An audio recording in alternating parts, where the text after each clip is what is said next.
Sveiki atvykę branguis draugai Lietuvai.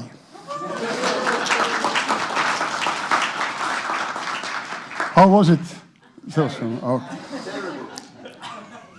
Second attempt. Esiet sveicināti, dārgie Latvijas draugi.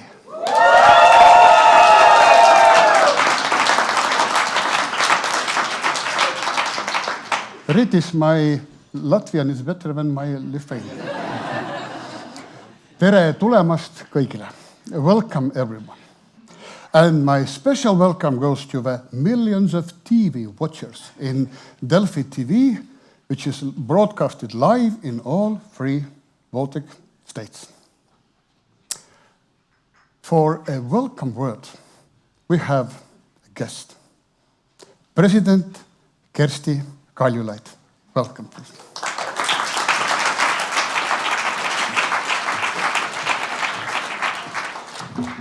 Hello, everybody. Welcome to Tallinn. Yes, I promised to be brief, so we can have a little longer moderated chat with Erik. I believe long speeches are the thing of 20th century. Nobody likes to listen to 30-minute deliveries anymore, so I, on principle, don't do them. So, I think that it's fantastic that we have Baltic group of businesses which comes together and gazes at their own navel. It's very important. You know why? Because basically every day in our business life, we work on selling to the outsiders. I mean, it's most important is how we look for the outsiders, what we can deliver, and I mean, therefore, we get profits. We have very few occasions to come together and honestly discuss the company.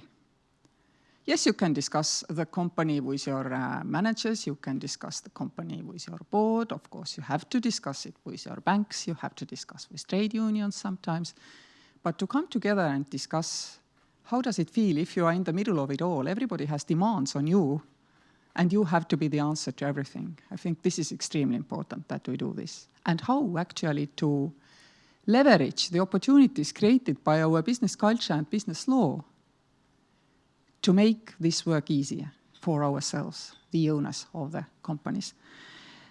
What is very important now and which maybe is different from if we look 10 years back or 30 years back, is that, I mean, our companies in all Baltic states basically are the same age. There's a huge cohort of enterprises which were founded as soon as we regained our independence. And that means that these company owners, who also at least originally were their managers, maybe still are, they are getting older and older together. And in a normal economy, I mean, this changeover, generational changeover, happens gradually. You don't notice it. Some companies fail in the process, some are successful in the process. Frankly speaking, from macroeconomic viewpoint, you don't notice because you shouldn't notice. Enterprises being born and dying, this is a normal thing of economy. And you only have to notice from macroeconomic viewpoint if there is something out of line. And in all Baltic states, this is still inevitably out of line, that you have a too large cohort of enterprises who actually are now starting to think, what next? The managers who found them, who have been running them, have to find solutions. And if too many of them fail, considering also that external conditions are pretty tough, the environment is not too easy. Competition has grown, then we have the external shocks, we have the war going on in the neighborhood, a little bit of confidence loss in the region, a little bit of confidence loss in ourselves, because we were so resourceful 30 years ago when we were all young, doing whatever we were doing. I was, for example, selling Siemens telecom systems. And I know that now, today, we have to handle all these externalities and then keep our companies going through a lot of change. So I feel for all of you, for all of business people of my generation, I see you are mostly our generation. So welcome to Tallinn, and I think now we will continue to talk, the two of us. Thank you.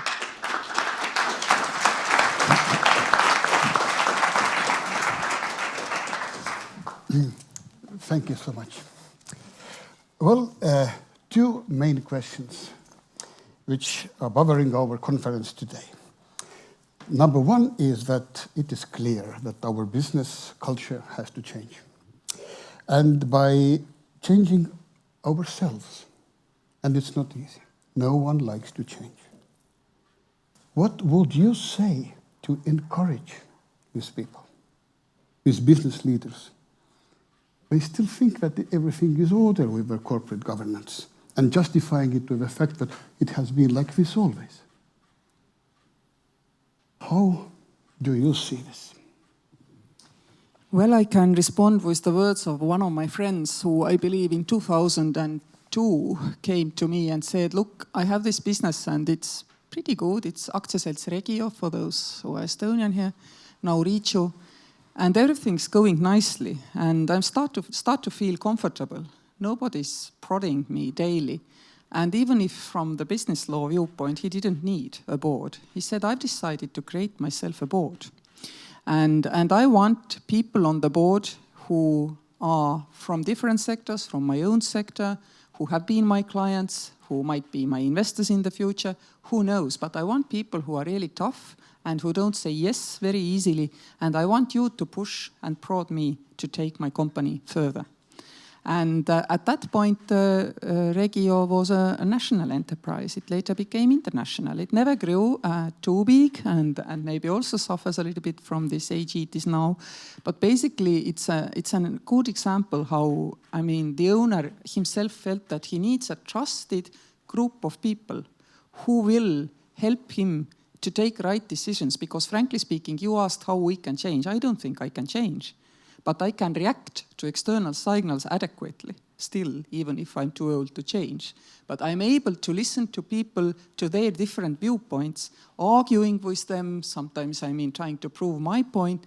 Basically, this is, how people think best, at least I do think best. I think best when I have a really good argument with somebody. And then when I tried and tested in a trusted environment, which your own board should be if you are a single owner of a company, then you probably can take better decisions. I've been on different boards. I've been also on board of Estonian Genome Foundation, and I've been chairing the board of Tartu University. And I'm right now on one Swedish enterprises, MW Group's management board as well. And there are a few others, but basically they're all very different, but they only are good if they're tough. So surrounding yourself with friends and family, even in this kind of business function, necessarily doesn't work the best. This is the reality today. It has been like this always. Yeah, I have a grandma in my board and a kindergarten friend. And how should the different setup work? And now we're explaining that, hey guys, this will work only when you give up as an owner a lot of power. You need different opinions, which are not complementing your, but even opposing to find the weak spots. But changing the society. My next question is that what the state can do, what our free states can do to support. First, my question is, does the business really need state support? Frankly speaking, I think the best support by the state is hands-off. Set the rules, stick by them, and stay where you are supposed to stay. Don't meddle. Every time somebody says state needs to support export, tourism, needs to choose which business areas in Estonia we have the competitive advantage, I'm like, stop this. You can only ruin what is working. So basically what state can do, maybe in order to make sure that family businesses feel more comfortable and is make sure that it's in, basically laws which, apply when, for example, somebody's gone and the next generation gets the ownership. That the laws which guide and guard this process are first clear, second not too tough. We know in Europe there are countries where actually inheritance tax is very high. So this is maybe the only thing you can do for family offices, nothing else. Steer clear. set the rules and don't touch too much them. That's the thing to do. Right now, of course, in Europe, it's very difficult because Europe has messed up one of the major sectors of energy. I mean, with good intentions and I think objectives are still there. We need to go clean, otherwise we basically all burn. This has to be done, but maybe the mechanisms and instruments found have not been perfect, so we need to change them. But because this is a sector which is so pervasive in the whole economy, then this actually is right now where I think that collectively in Europe we need to have quickly solution which will bring us back to true market economy. And this is even more important for smaller economies like, for example, Baltic states, because we can never compete with others subsidizing. And if state is, knee-deep even in the energy sector, that basically means that, every other sector too is subsidized in that country where the government is contributing most of the capital cost or somehow underwriting capital cost, making it cheaper. And this is what we see right now in energy sector. So, dear governments should get out of everything else and sort that, I would say. Nice. I was thinking that actually we have a lot of things written on a paper. We have OECD principles of corporate governance. We have a codes, corporate governance codes of Nasdaq, for example. Estonia may belong to the financial inspection. And still we keep inventing. Still we keep thinking that we have our own special way. Not the best practices, but we know better. Isn't it that maybe the state authorities should show a good example, following these themselves, not just setting the rules and demanding? No, obviously, state has also business ownership. If you are alluding to that, then these businesses need to be well run, but there are no good examples, frankly speaking. I think, for decades you may feel that one company is pretty well handled, even if it's state-owned, but then again something changes and it's not able to adjust as quickly and as fast as it is necessary. So basically, I would say that the 30 years here have shown us that the state is a bad owner. And there is no getting away from that fact. There is no state-owned company which, basically has not had either corruption, lost out on some important economic turn, not had enough and good foresight or something. Something has gone wrong in 30 years necessarily with every state company. And I think if I think back in the history, then all these errors basically have been because, government has different interests. Government has to have different interests. And therefore, decision-making is hindered. And it is hindered not because people do not want to make the right decision. It's just more difficult to say what might be the right decision if you have to take into account things which you normally take into account, setting laws or setting a social system in a corporate environment. These two just are not comparable. And they have to be kept separate, I would say. I agree that it's quite ugly, yes, quite ugly. But what is even uglier is that when we watch the corporate governance, when maybe the state-owned companies are the only good examples where at least some of the principles are in place. So we keep inventing. And my question to you is, we as an institute, which is uniting 3 Baltic states, a lot of clever people who have been educated, who really think that corporate governance is something which will help our societies to thrive. What advice would you give to us? How we can make our breakthrough, how we can be heard in our state level and largely in the society? Of course, we are organizing gatherings like this and trying to broadcast our ideas. But still, maybe you have a good advice to us as an institute, an NGO. Well, my question then is what kind of influence you want to have? Do you want to have the similar influence which other business organizations in Estonia do? Or do you want to have some specific influence? And if you want to have some specific influence and influencing the corporate governance culture in this country, then I think the only way to do it is to make sure that, people know first that you exist. Second, that you indeed have a nationally adapted principles. Because my own experience, we have been, I will tell this, Estonians know, but the others don't. But my foundation, President Kaljulaid Foundation, we have created together with Estonian enterprises during the last year and a half now an action group, which basically works like a social enterprise, which has as an objective to make sure that Estonian enterprises, especially the bigger ones, are also capable of noting and notifying that their people may have issues with domestic violence. And as analysis shows in France and in UK, that this is something which actually costs companies billions. If you have people in important roles who secretly at home are suffering, they are not productive. If you have a mass workforce, and by statistics you have, let's say, 40%, if they are all women, then in Estonia they are suffering from domestic violence. They're not productive. So you have to be able to help these people. It saves you money, and also you may give the impression to your own people that, I mean, their life matters to you, which is very important. Also, particularly in Estonia, where actually we have lack of workforce. So we have created this incentive, this kind of program. And just within 1 year, I mean, we've covered now already close to 4% of Estonian workforce. And 1 year was preparation. For 3 months only, our doors have been open, 4%. This means that we stuck something which mattered, which was important for Estonian entrepreneurs and Estonian companies, managers, for some reason. So the only campaigns which really fly high are those who touch a nerve. So you have to find what touches the nerve in the society.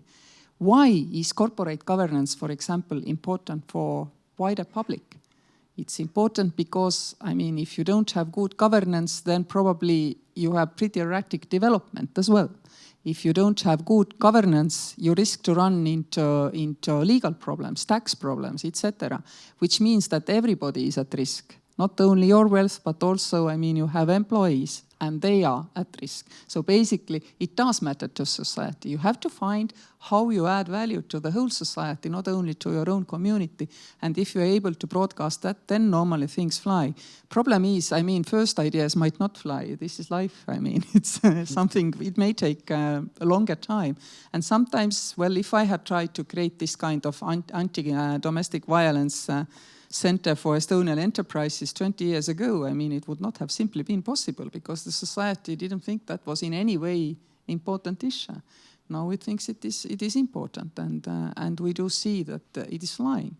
And the decisions made to join our center, I have to really, I mean, stretch my brain, but I think they're all done by male CEOs to avoid, I mean, giving the impression this is somehow a women's issue. It is not. It is a true societal issue and a business issue.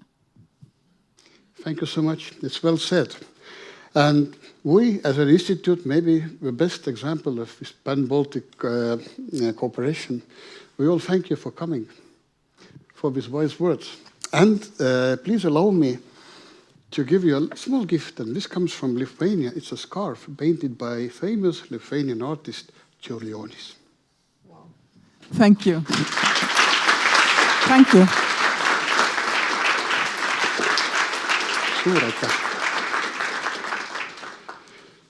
Thank you, President Kaljulaid. And now the floor goes to our president, Rytis. Rytis is not only the president of Bicg, Rytis is the most important guy in corporate governance in the whole Europe. He is the chairman of the board of ECODA. ECODA is the confederation of the directors associations of Europe, not only European Union. Rytis, welcome.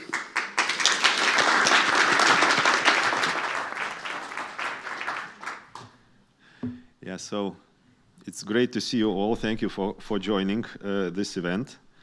I would say that this is the most important annual event in the Baltics on corporate governance. And of course, welcome everyone who is watching us on Delfi TV. So as Erik already presented me, I am Rytis Ambrazevičius, president of Baltic Institute of Corporate Governance. We are using the short version of it, BICG.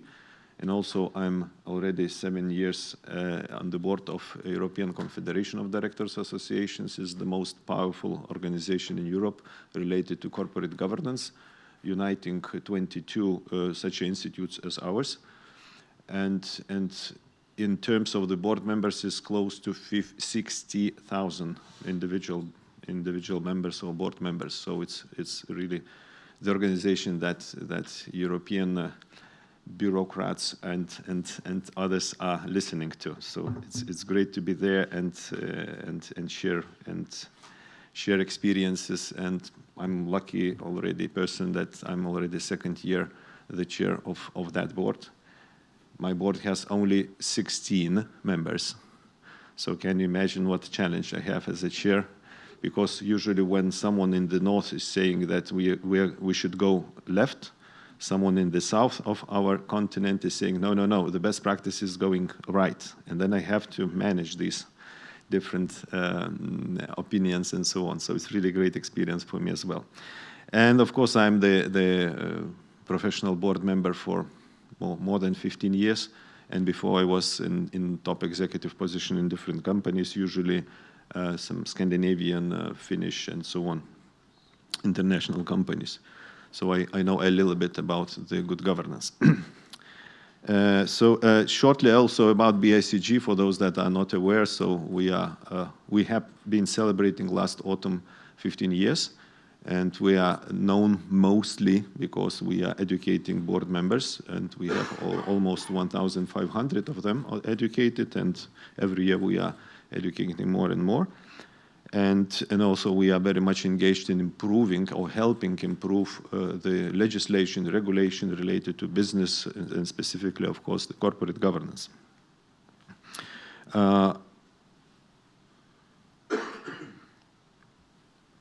So I think that to compare the Baltic countries and the rest of Europe, but I will be more concentrating on Central and Eastern Europe, actually we're doing really great.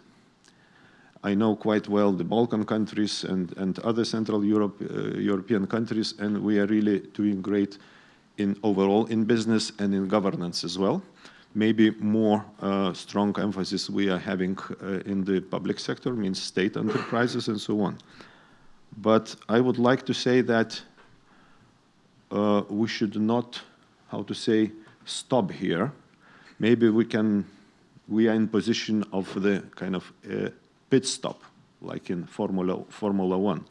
But we really have to move on.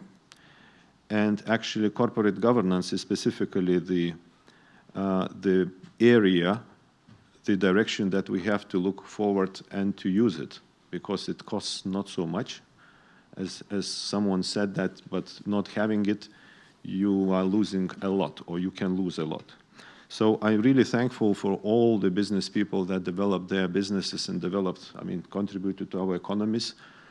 And we're really doing very well. I recently met Central Asian countries, Tajikistan, Kazakhstan, and so on. And it was a big difference for me to learn how far we are comparing with these countries. So we should be proud, and we should be thankful to each other of having such economies as we have today. But I would like to use a few numbers. And just, what do you think about the number? 150 billion a year. It's an enormous amount of money, right? What is this money? What is this number about? Our average GDP per capita in our countries, it varies country by country, but let's say roughly 25,000 euros GDP per capita we have in the Baltics. And in Europe, Western Europe, Germany, France, and other countries, they have between 50 and 60,000. So the gap between us and they is about 25,000 euros per capita every year. So how many citizens we have in the Baltics? 6 million. So 6 million times 25,000 euros, that is 150 billion. And we are thinking where to get money for the defense, right? Yeah, so this is everything in our hands, actually, in business hands, how we can employ our knowledge, and specifically in good corporate governance. And is it kind of this good corporate governance is a good thing and can help somehow? In order to develop our businesses and our economies further, what we need? More investments, everyone agree.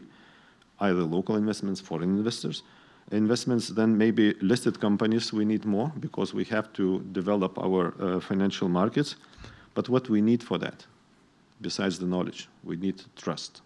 And I can, one illustration I want to share with you. Ignitis Group, it's an energy company from Lithuania, similar to Eesti Energia or Latvia Energo. And some time ago, they were going for IPO, so selling the shares, 30% of the shares. And they were traveling, the management was traveling all over the world and meeting investors and were presenting the company, perspectives and so on as usual, right? So first question the management was receiving from the investors all over the world. What country are you from? Lithuania. And where is Lithuania? And they were explaining or pointing into the map. Oh, okay, now I understand. Where are you? And guess what was the next question? What about corporate governance? Because they were asked to invest money into the company that is somewhere they do not know. And the next question immediately was coming. What about the corporate governance? And then they were explaining that we have a supervisory board. The supervisory board consists with a majority of the independent board members. Independent board members, all of them are from Western European countries, really very experienced people and so on. And then the doors were opening and opening and opening wider and wider and wider and wider. Without that, the success of this IPO would be really very, very much different. So this is a very good example how other investors or other businesses from outside of our countries are looking to our businesses. So it's really a good example. So what is needed for us actually, for our businesses? Actually, we have to change the mindset of our businesses, and especially starting with the owners, whoever they are. Is it the state? Is it municipality? Is it the private owner? You have to understand that having a better governance, that once again I explain you, costs a little, you will have really much more successful company. But to have it doesn't mean that you have to establish the board and that's it. You have to establish a really very qualified board, professional board, engaged board, and so on. And here comes, our mission, what we are doing here in the Baltics. Actually, we are educating the board members. We're helping them to, grow as a professionals, helping entire boards to do their job much better, and so on and so on. So actually, it's very easy for us to explain what we are doing by saying what is our purpose of Bicg. Better boards, better economies, and better societies. So everything what we are doing, actually, we're doing for the Baltic countries, for their businesses and for their economies. So all are welcome to Bicg, and we are here to help you to make your business more successful. So thank you.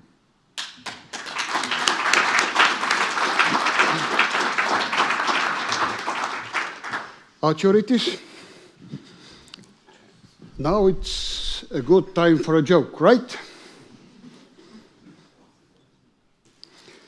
It's a military joke.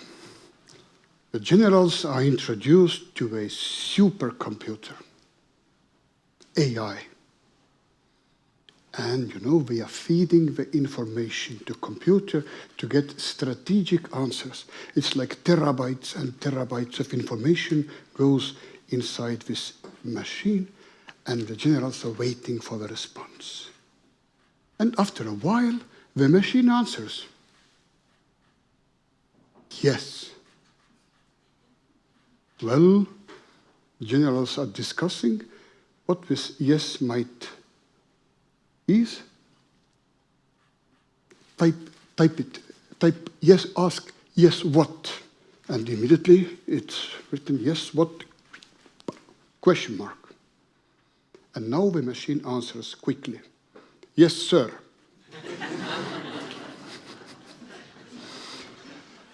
Dear friends, I'm introducing to you our real general, our graduate, our member, Riho Terras. Riho has been the commander of Estonian Defense Forces. You can take the mic from there. And as we are leading this change, of course, the first idea is, let's give an order. Like in the army, let's give an order, we all have to change now. And General will open his views into giving orders. Right? Thank you and welcome.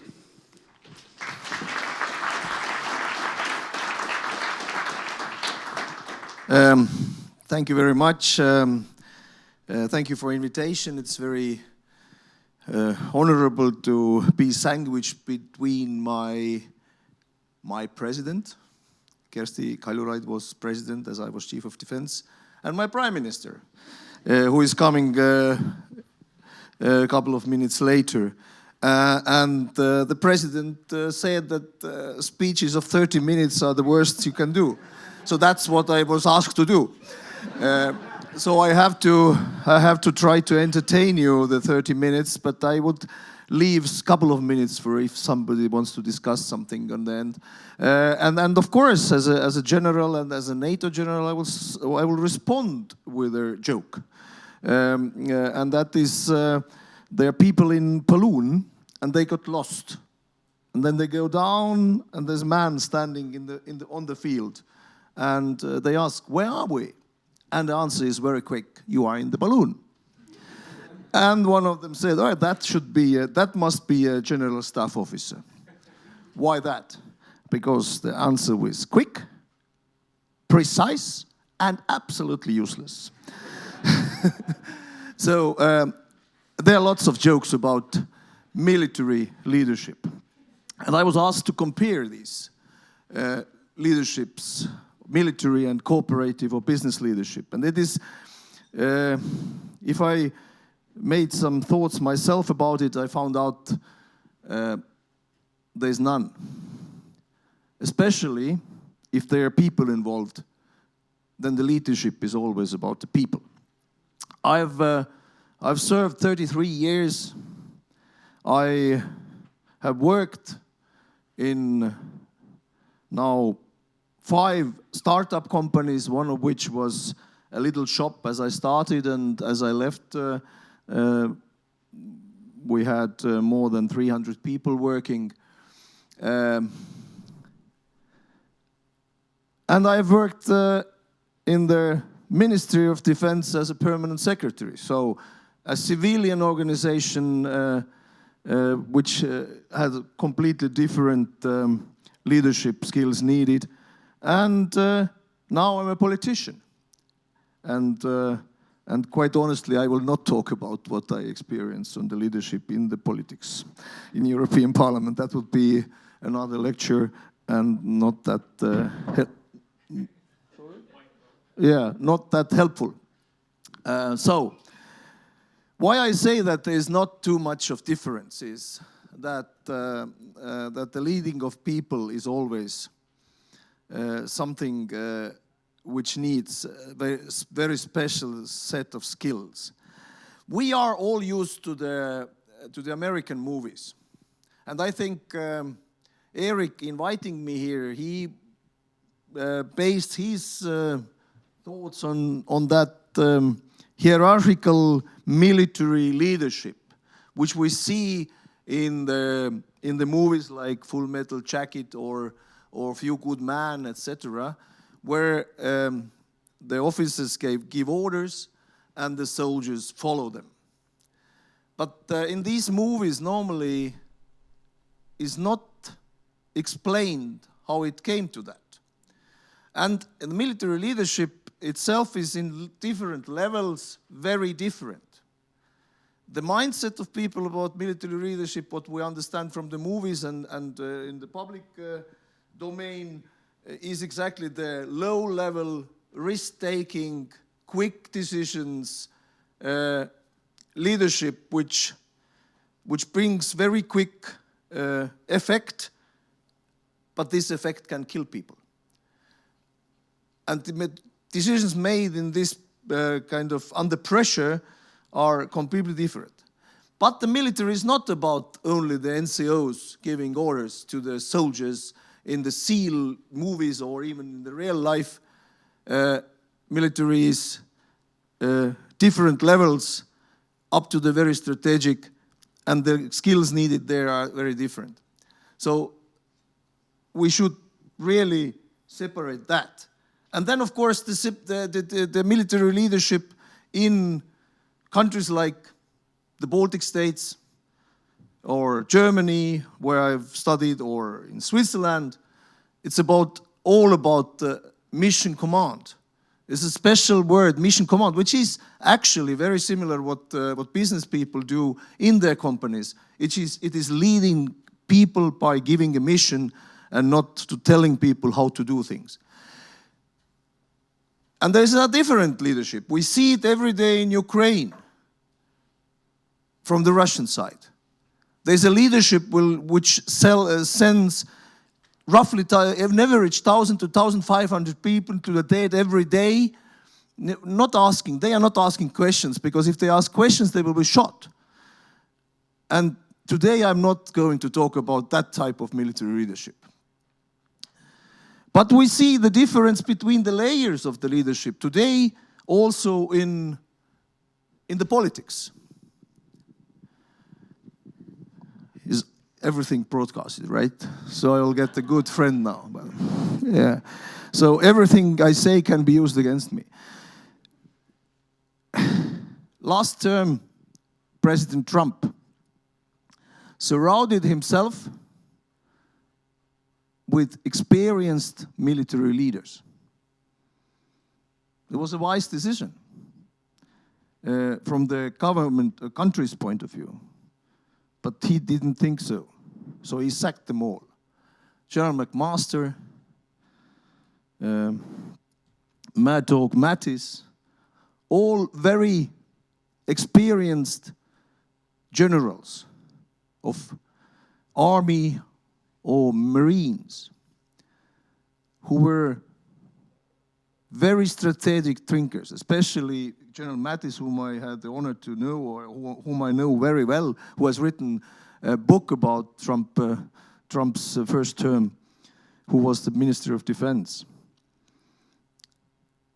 And he didn't like this leadership, knowledge of strategic leadership at all. So he sacked them all. And this time, he has surrounded himself with also military experienced leaders on the level of NCO and captain. These leaders who take orders and fulfill them effectively and do not ask questions and take risks and adapt and take new risks. I'm not sure where that will bring the world today, but at least I can see a clear difference between these two, as it is in the military leadership. So what do we expect from the military leaders? And many of the generals have had many speeches about it. And if you have time somewhere, watch the YouTube video about a Navy SEAL, General McRaven's speech in the Austin University in Texas a couple of years ago. He puts it all, this lower level, in all very precise words, but same time he makes the bridge between their soldier who has to suffer to their strategic level. And this switch is important, and that what makes military different from the civilian world. In military, you will never use your skills in the purpose. Really, you make all possible. You train every day in order not to use your skills. That's your main aim. You have to be very good of not doing it, what you asked for. That's most of the militaries. I mean, the American military is a bit different, but most of the militaries every day train in order to make sure that nobody tries out how good you are. You have to show yourself that you're good. So your only purpose of existence is train yourself to something which you hope will not come. And you have to be very, very efficient there also. So the training is layered so that you are in permanent leadership training. You have the NCO training, non-commissioned officer training on the level of squad. Then you have an officer training, 3 years on the level of, platoon, company, 130 people, 130 people. Then you have a battalion commander, staff course, where you get already more than 1,000 people to lead.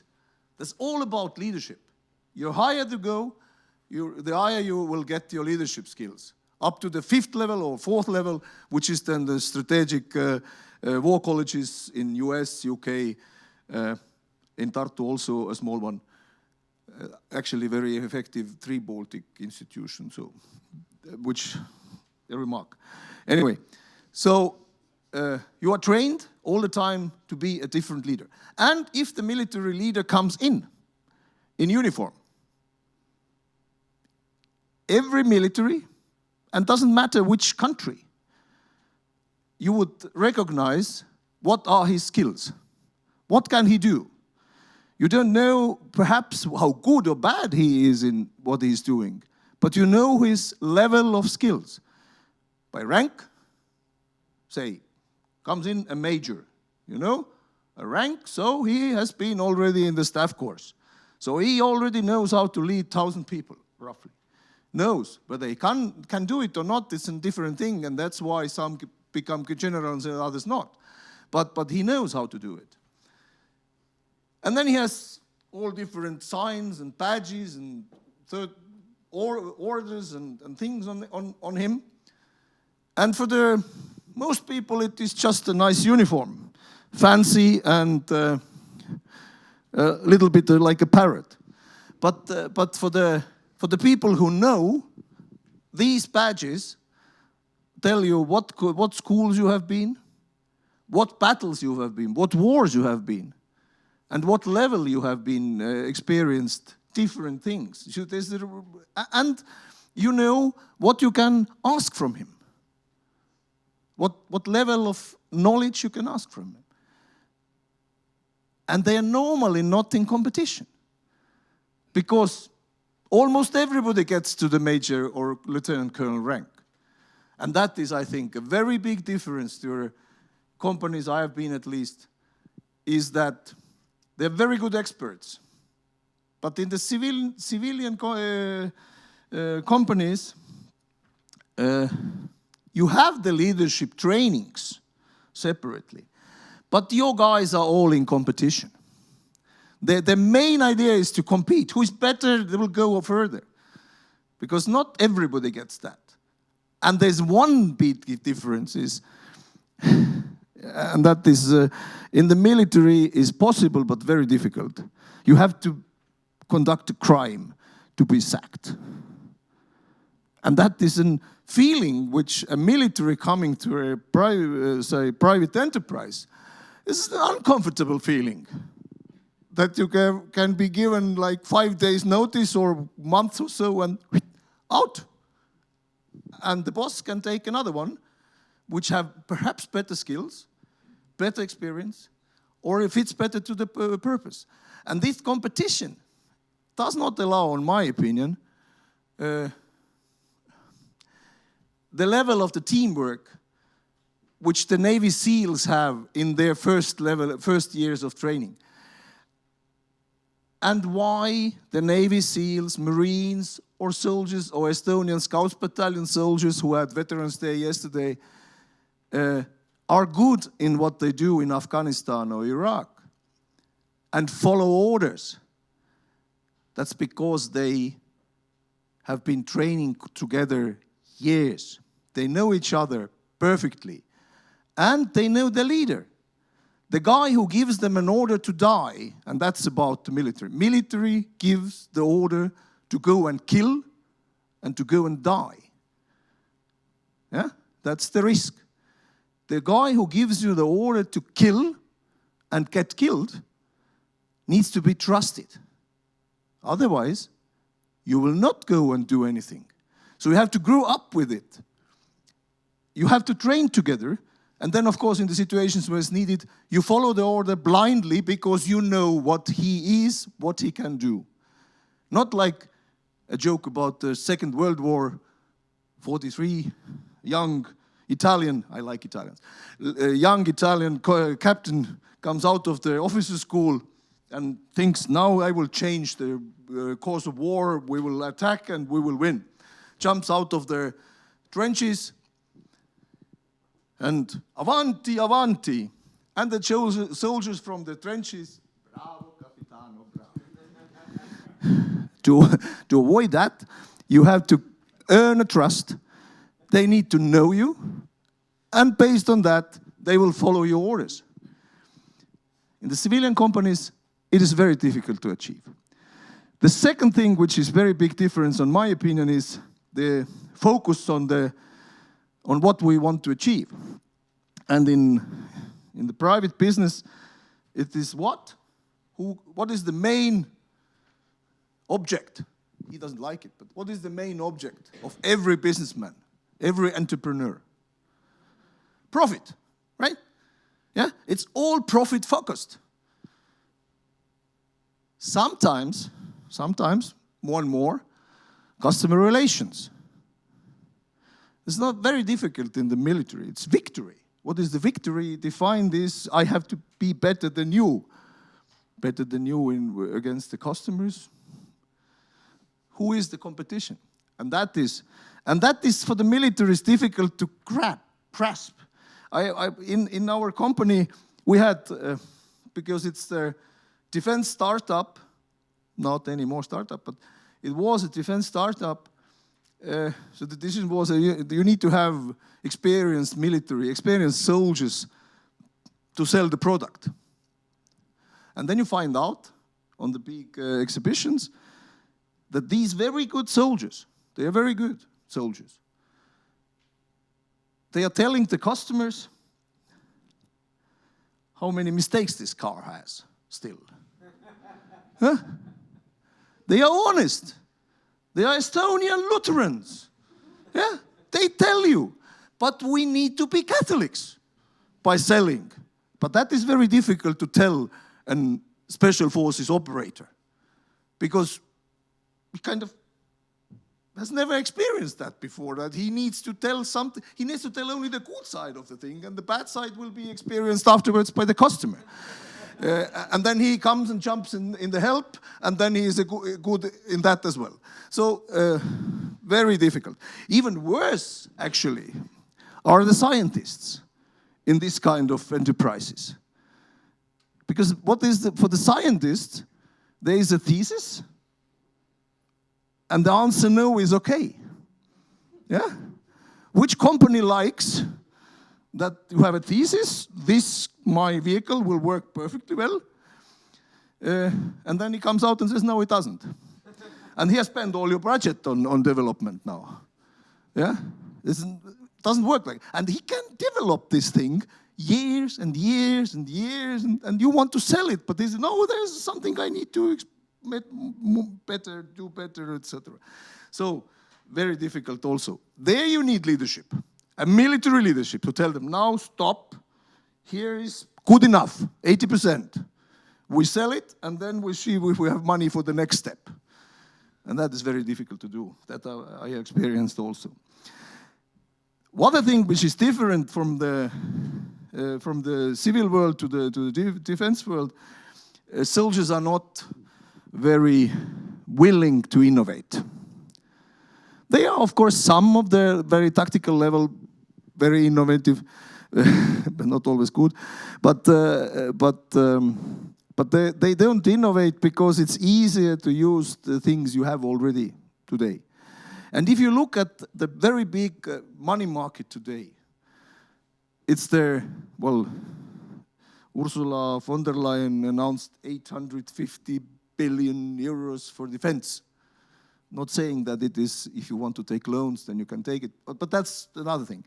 But everybody heard, money coming towards us. We need to do something. Do you think they will innovate? No. Because the armed forces of different countries will ask them not about things which do not exist yet, because they didn't know these things, and they didn't know whether it works or not. They will ask them tanks. Krauss-Maffei, Wegmann, Rheinmetall today selling howitzers and tanks, which have been really invented 50 years ago. But the best business is to sell something you already have, because then the price for you gets lower and you earn more profit. And that is what they do if we don't force it differently, because the armed forces are not willing to innovate. The drones, which are now absolute standard from both sides in Ukraine, Russia and Ukraine, drones flying, developing every day, they have been around for now 30 years. Even in Estonia, the first drone company introduced us the drones, I remember as a young captain, 1997, 98. Yeah? They're now selling in Ukraine very well. But then everybody looked at it and said, innovation. Me, 2013, not that far away, as a chief of defense, I was introduced to an unmanned ground system. Tank, pocket tank, unmanned ground system. Picture, not even a prototype. And asked, do you think it's useful? And what was my answer? No, nobody will use it. For what? To carry luggage. Well, what luggage? Soldiers carry luggage, huh? And if it's more luggage, they carry more. Do better sports and carry more. That was my answer to this product. A couple of years later, I ended up in this company, and I'm happy about it. And it became a big company, and they are now selling very well in certain countries. But it took heavy loads, and there's still people who think that this is not useful at all, because it is something which I don't know how to use. And it is easier to use things. And how is then possible to get the most modern equipment, military equipment, or something which, and I have a good example. An Estonian company won NATO's prize for innovation. That was küüntest kübar, kuidas seda tõlkida. Hat which makes you invisible. Yeah? Invisible hat. That was the name of the project. So kind of a textile which can hide your waves and everything. Yeah? They won, it was perfect. And that's it. It's somewhere on the shelf. Because the militaries couldn't think how to use it. Or they didn't have enough money, or the governments did not want to invent in something which was not absolutely sure whether it works or it doesn't. And that can go wrong. In the innovation, it is very difficult. What was the Queen Elizabeth, the late Queen Elizabeth Award for a technical innovation in the year 1991? Who can tell it? It is the little widget inside of the Guinness can, which makes the foam look good if you pour it out of the can. Yeah, you know Guinness and this pretty good foam. What came second, didn't win an award, was the World Wide Web. So what I ask business people to work together with academia and push the conservative military, who is good in decision taking if they are convinced it is a good decision, push them to innovate. Because without innovation, even in a classical war like it is in Ukraine today, cannot be won. Thank you.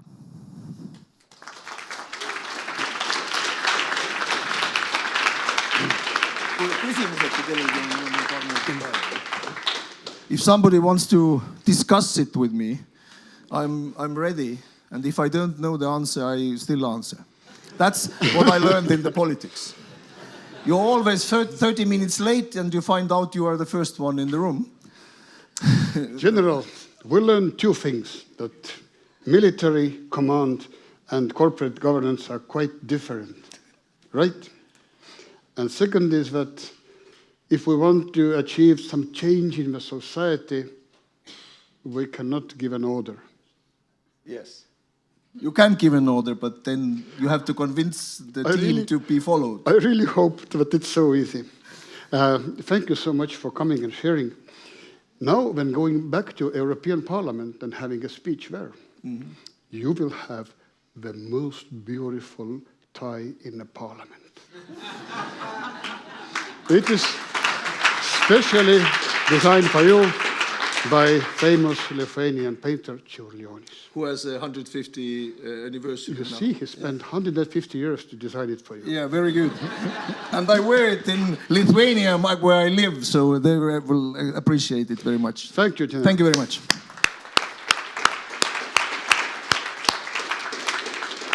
Okay, now we will have a small, nice armchair discussion. And I will ask to join me on the stage Mr. Arvydas Sekmokas, the former Minister of Energy of Lithuania. Welcome.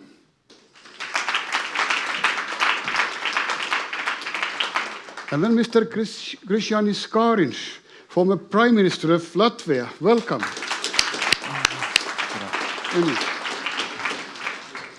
And our graduate, our member, Taavi Rõivas, former Prime Minister of Estonia.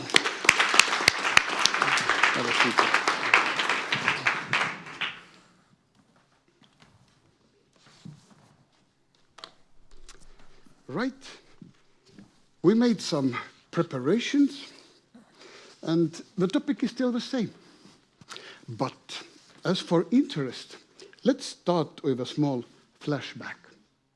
When you were in the office, how was the life there? We all understand that there is like pensions and hospitals and military and a lot of different trouble. But did you pay attention to good corporate governance at all? Was it discussed somehow, or was it just something on the side? Just honestly, what the reality was when you were in the office. Taavi, please. Thank you very much, and really nice to be here and see so many members. It was a topic, but sadly, most of the times there were like elements of populism attached to that, or some sort of crisis. And it was very easy to go to extremes, and I still sense that this is something in this topic that brings it too emotional to discuss politically. 10 years ago, more or less, when I was in office, the main topic was, should we kick out the members of parliament from the boards?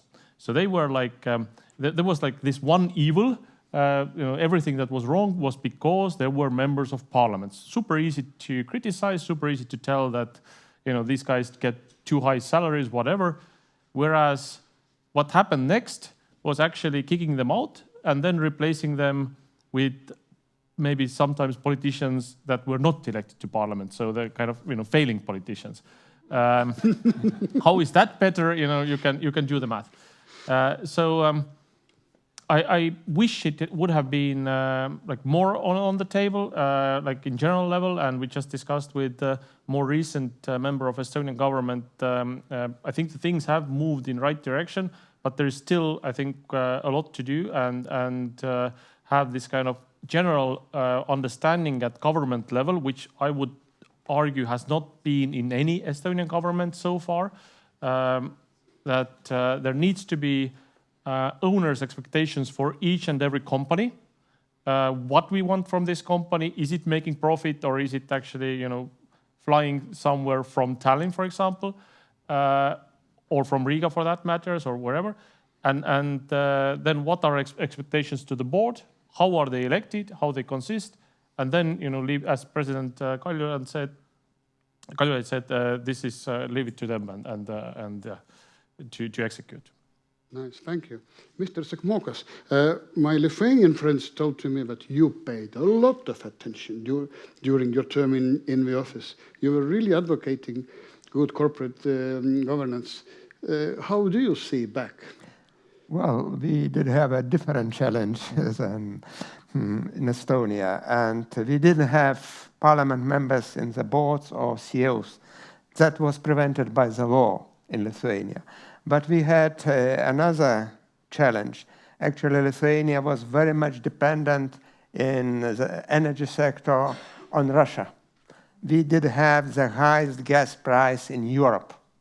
We were shutting down Ignalina nuclear power plant, and from being an exporter, we became an importer of electricity. When we did shut down Ignalina nuclear power plant, electricity price raised by 30%.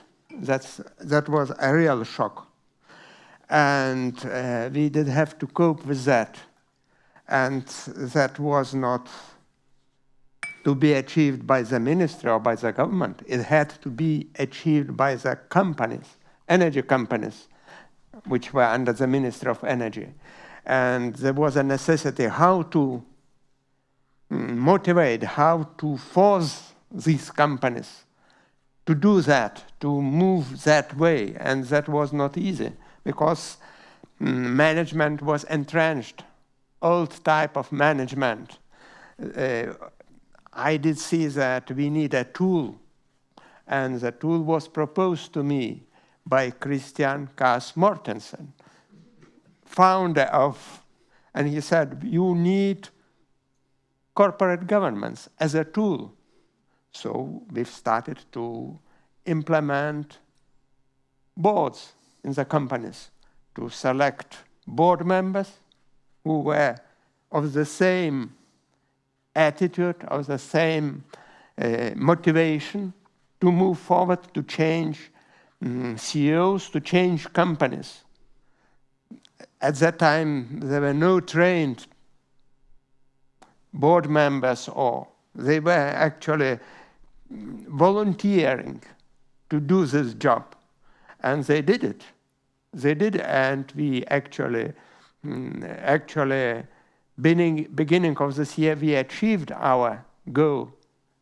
Lithuania became energy independent. We achieved energy independence. So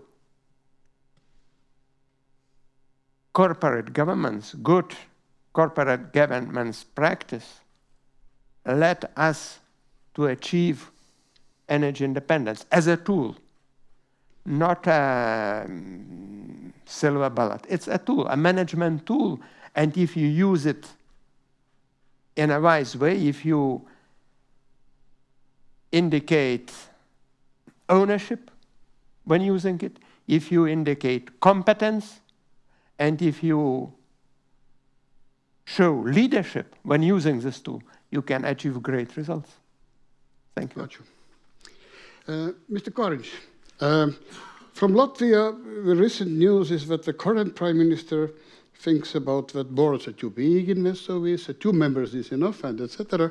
We have been hearing that. But your term ended not so long time ago. Please reflect back. How was it? And was the corporate governance touched during your term? I had the luck of pulling the time that started with a big bank oversight crisis in Latvia. Then we had the little thing called the COVID crisis, and then we had the energy crisis, which went into an inflation crisis. then the Belarusian border crisis, then Russia's flat-out war against Ukraine. So I can say it's not because of the crises, but I do not recall a single conversation among politicians about corporate governance. And the reason is that, generally speaking, in my view, most politicians have no idea what those two words mean separately or together. So corporate governance, it's not a topic for discussion. I met a number of times with Mr. Grafs about this in my office, I remember that. And I had an interest in this. I had a great interest in putting Latvian state-owned companies into IPOs. And in my first government for 4 years, I had 4 partners. We were 5 coalition partners. By the end of the 4 years, we were down to 4, but because one party just disappeared, but I still had the votes from the former members. And there was no consensus that any companies should be partially floated on the market, because this was viewed as privatization, and people still living in a 30-year past, that is somehow a bad thing to do.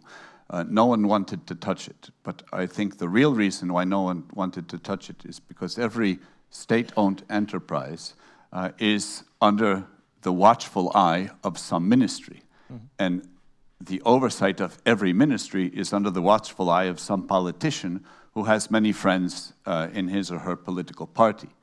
And companies are still viewed wrongly by some politicians as being an accessory to their own power. And there's a profound, at least in Latvia I can say, a profound non-understanding of the role of the state and the role of business. I mean, I come from the world, I just had a conversation yesterday, I studied linguistics. I have a PhD in linguistics, but when I was studying in the 1990s, I started reading The Economist, and I have been reading The Economist continually for all of that time. And for those of us who read that newspaper, as they like to call it, you know, you can agree with some things and you cannot like some analyses, but if it really hammers home the thinking that that the role of the state should be in setting the rules, and the role of companies should be for making money. This is something that in my first 4 years I had no votes, so we did not touch this at all. In the second government, I was about 1 year or so until we changed over. That had changed. There was an agreement that it should be done. There was the low-hanging fruit. It was considered Air Baltic. Everyone has been probably following the wonderful Air Baltic saga. It was supposed to go to IPO. Mm-hmm. And for some reason, honestly, as yet unknown to me, the current new Minister of Transport, while he didn't make the decision, his ministry made the decision to have no faith in Mr. Gauss, who is the leader, the CEO of Air Baltic, and just fired him without reason, without ceremony. 12 or 15, however many years he was there. Thank you very much. There's the door. You know, no flowers, no golden watch, things like this. And of course, if the state says it has, the owner says it has no trust in the leadership, and the leadership is making an IPO, mm-hmm. How the hell can you sell the product? It's essentially a way to make sure that if it goes to IPO, no one buys. So my prediction is the IPO won't happen now. And the Latvian state will still have an asset which it doesn't need. Politically, I understood it doesn't even want. But there's a profound non-understanding among politicians, and the closest, I mean, you know, usually if it looks like a pig and smells like a pig and acts like a pig, it may be a pig. And here, if there's political stubbornness of not wanting to relinquish imagined control over companies. The general word that people use is corruption, or at least corrupt intent. And I'm convinced that that still, unfortunately, exists. And I don't think it necessarily exists among the elected politicians or the ministers. But that kind of thinking still does. It's holding us back. Latvia as a country, it certainly is holding us back. But I think in the Baltics in general, our capital markets are very undeveloped, and we are working far below our potential combined. And I think there's lots to do, but with my former colleagues in politics, I didn't really have anyone to speak with about corporate governance because it was just not an interesting topic. Estonians in the room are thinking, yeah, but at least you guys have an airline.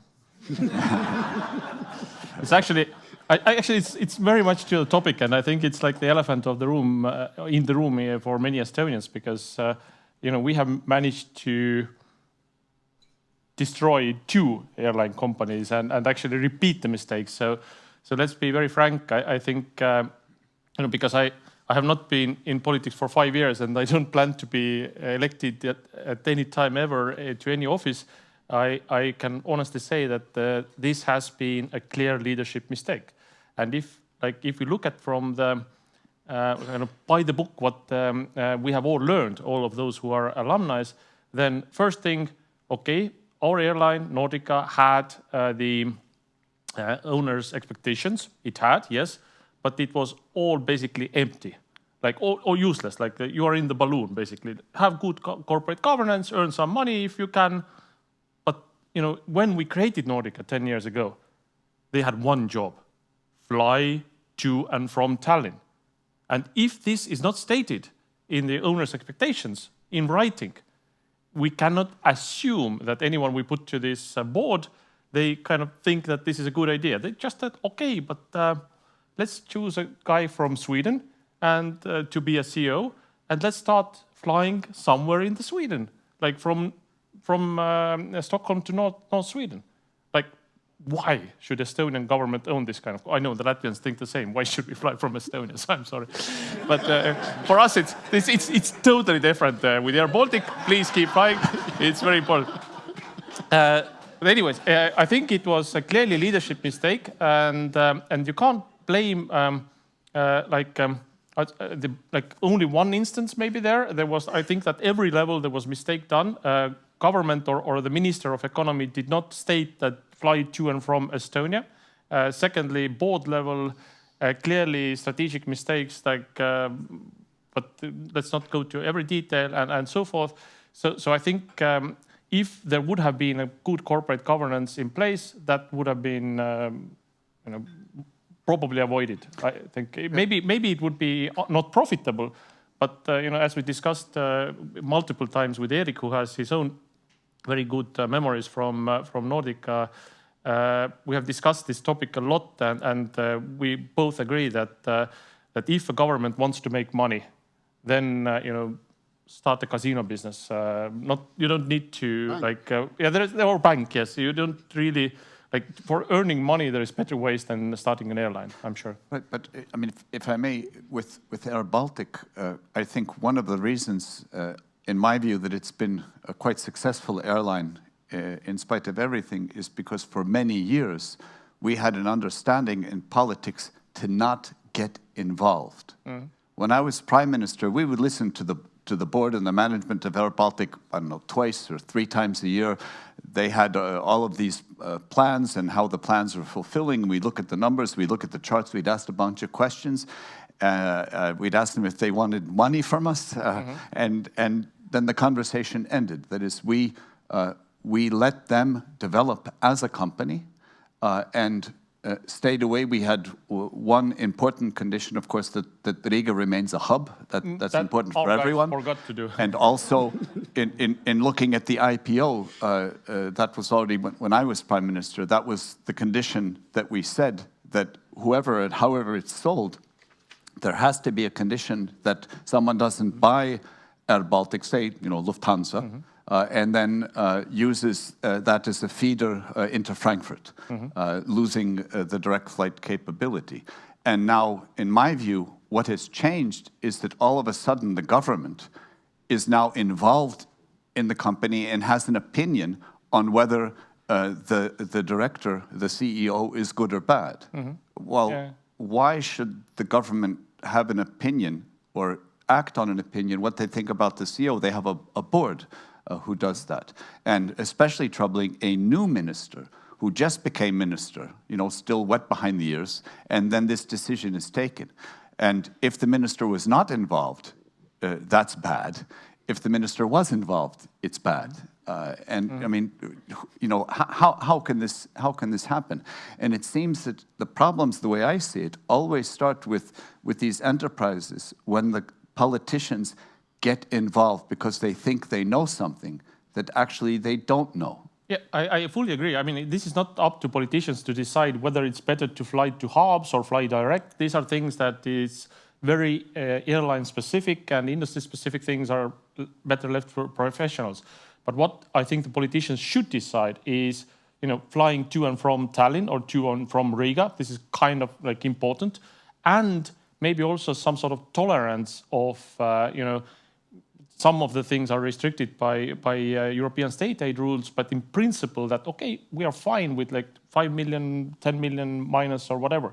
It's not like with every state-owned company that you need to maximize the profit. You have other concerns there as well. And that if the owners state that clearly that it's fine to do some sort of minus or stay in certain limits, then the board can feel like more free in their decision making. That's my point, yeah. Not going to industry details. Yeah, thank you. Now we stuck to the aviation. I would really like to say that, for example, with Estonia, a company named Estonian Air lost money, a company named Nordica lost money, but summa summarum, the society is a big plus.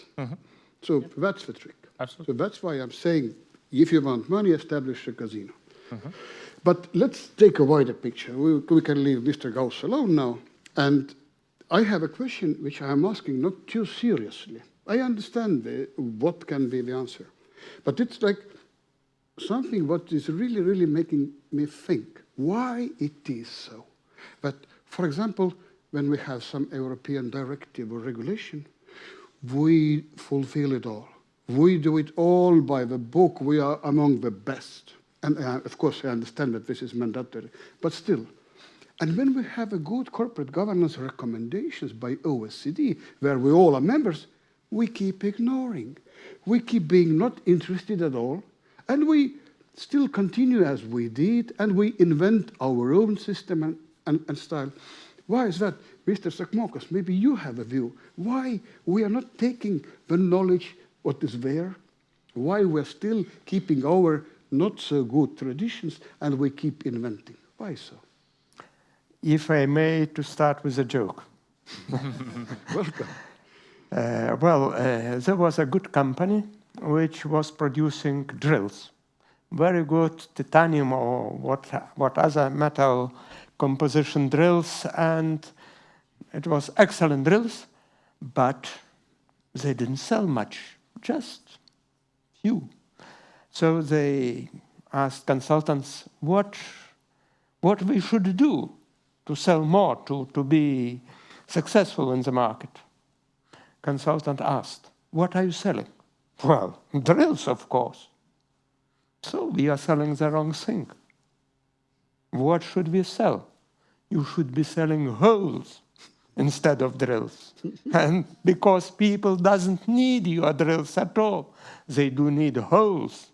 So you start selling holes. I believe this is the case with Baltic Institute of Corporate Governance. It's a joke. I think you are selling good thing. You are selling training. You are selling good corporate governance. But it's not sufficient. Like drills. You can use drills, but you still have to do more to sell it. I believe, and we had a very good discussion with Rytis during the lunch. You have to be more public. You have to be more visible. You have to undertake certain extra roles on top of management one of the cases we have just discussed.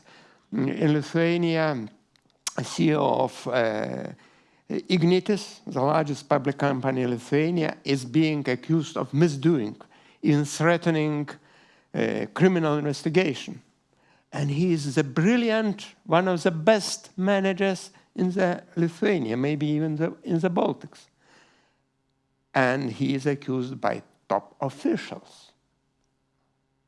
It's against the principles, because on top of him is he's chairman of the board, but there's a supervisory council, there is minister under which let's say, participated announcing. There are some other bodies which actually draw the line where the company should develop. Maybe it was a mistake to develop 2 offshore wind parks in parallel. Maybe first one initially, later one, second one, maybe.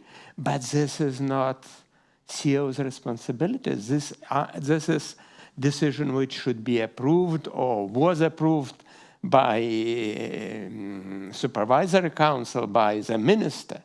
Why should?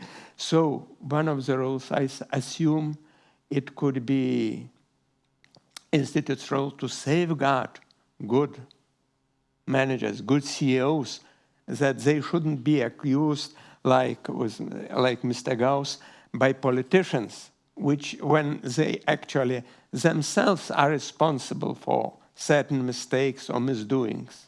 So this is my idea, and we have discussed, Rytis is already doing a good job in this area, talking to Special Investigation Office, how to prevent corruption, how to do, but to be more visible publicly. And I believe that Baltic Institute of Corporate Governance could be a body which should balance, should make certain balance between public institutions, government, ministries, other institutions, because those not always respect the businesses, and businesses, because businesses not always are loyal to the state. So this balance should be kept, and I believe that could be a very, very important role for the Institute. Of course, it's not very convenient. You will be blamed by politicians. You should be careful not to step on someone's toes, but you have to do it wisely. And I believe Rytis is the person who can really do that. So that's my idea after lunch we did have today with Rytis, how to go further, how to achieve higher. Gotcha. So Erik takes a note. Start selling holes. Yeah. Thank you. But the idea is gotten. But Mr. Rytis, why we are ignored? Why OECD principles are ignored? Why we invent our own way, always? Why doesn't the world use digital signature, right? It's like every Estonian is wondering. It's so self-evident that it has its benefits. I think actually the good news is that as we have 1,300 alumni already, it's only like a statistic, like it's a calculation how far we are from having all prime ministers of our 3 countries as alumni, or like, you know, coming from alumni. We can ask ChatGPT, maybe he knows already, or how long does it take? But in a way, I think what we have learned in Bicg is that a lot of it is actually common sense, I think, and things that need to be reminded to any leader. First of all, like the composition of, we talked already a lot about that the owner needs to have some sort of expectation. It's the same in private sector, it's the same in government sector. I think at least in Estonia, we see that in government sector, we are very clearly moving to that direction. It's very different in different companies in private sector, different sizes, different practices, but it's needed equally well in my understanding, or what we have learned from our program. Secondly, the board. I mean, it's a common sense that you have some independent members, if you come to think of that. It's not necessarily bad to have somebody in the board who's your trusted people from childhood. like childhood friends, maybe family members. I think it's okay if you add some people who are like so independent that they can say, sorry guys, I think we are going in the wrong direction. And then there is this argument or discussion like President Kaljulaid was suggesting, or like Regio did more than 20 years ago. The same in state-owned companies. Does not mean that like civil servants or entrepreneurs are like good and politicians are bad, or vice versa. It doesn't work like that. I have seen a lot of boards in that are state-owned companies, and I would say that each kind of board members have their like pluses and minuses. Politicians are very prone to be populist in some, to be liked by the public and then take some decisions that are like very popular, but their advantage very often is good access to government or like the decision making. So you have like direct access to really see what, and maybe tell that we need this owner's expectations. Secondly, civil servants definitely have their advantages, but also there's a tendency, at least I have seen a number of times, that they want to govern the companies like they were like subsidiaries of the ministries and miss the board at all. Again, experience from entrepreneurs, super important, but and it definitely needed to be like independent members. But if there was only independent members, there might be like very little contact with the ownership level, and that doesn't work as well. So I think like these things that we learn in BSHG courses are actually common sense. Yes, they are written in OECD guidelines or recommendations. I honestly don't know why we don't use those practices, and maybe the more that we discuss those topics and the more people see us and go to this course. I know every year we have 100 more people going, so maybe it takes a little bit too long time, but actually we are going there. I'm eternal optimist. I think we are going in the right direction. Mr. Kariņš, what do you think? Why these good principles are kept ignored? Why people are inventing, and I'm not even thinking about the state-owned sector, but the private sector. Why people who are using this golden hammer, like 33 years, making only right decisions, why they keep ignoring the value what's a decent board can give to their business? Also regarding the generation change, for example. Why it is ignored? Well, I mean, what you're saying doesn't happen everywhere. There are many bright spots as well. But I agree that there's this general trend. For example, I remember being the prime minister, and I asked, and I was given, the OECD has analysis on everything, the health system, education, they've done it all. And you can read the very thick one, and I said, well, don't you have some, OECD for dummies? And they do. It's, usually a 3 or so pager. And I had a bunch of 3 pages. And then I would meet with my ministers, and I would read beforehand the 3-pager, what the OECD recommends. And it's usually bullet points. And then I would ask, the minister to come, and I said, well, what about this? And the answer I always kept getting was, well, it's different in Latvia. And okay, I suppose it maybe is on some level, but there is, I think, systemically ministries, and it's probably true in Estonia and Lithuania as well, but I'm guessing also outside of the Baltics, that imagine from the ministry point of view, not the politician, but the ministry point of view. You have all kinds of departments creating rules and thinking about how to do it. Well, if you take the cheat sheet, will you really need all that time and all those people? And in a sense, there always are nuances that would need to be adapted or adopted to the circumstance. But I don't know what the reason is, but I know that there is a general feeling of resistance. Maybe it has something to do with not wanting to be told what to do. We're not children, we're grown up, we're a fully independent nation. We don't have to listen to anyone. The people in Paris can write all they want. They get to eat better cheese and better wine than we have, but let them do that. But I think we would all benefit.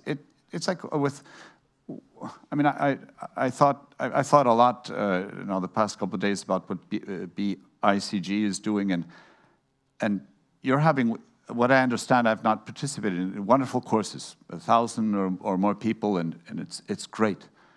But what I would recommend to you, to think about what kind of courses you could create for people in government, for politicians, for state secretaries, to start to have an inkling of an understanding what the hell they're dealing with.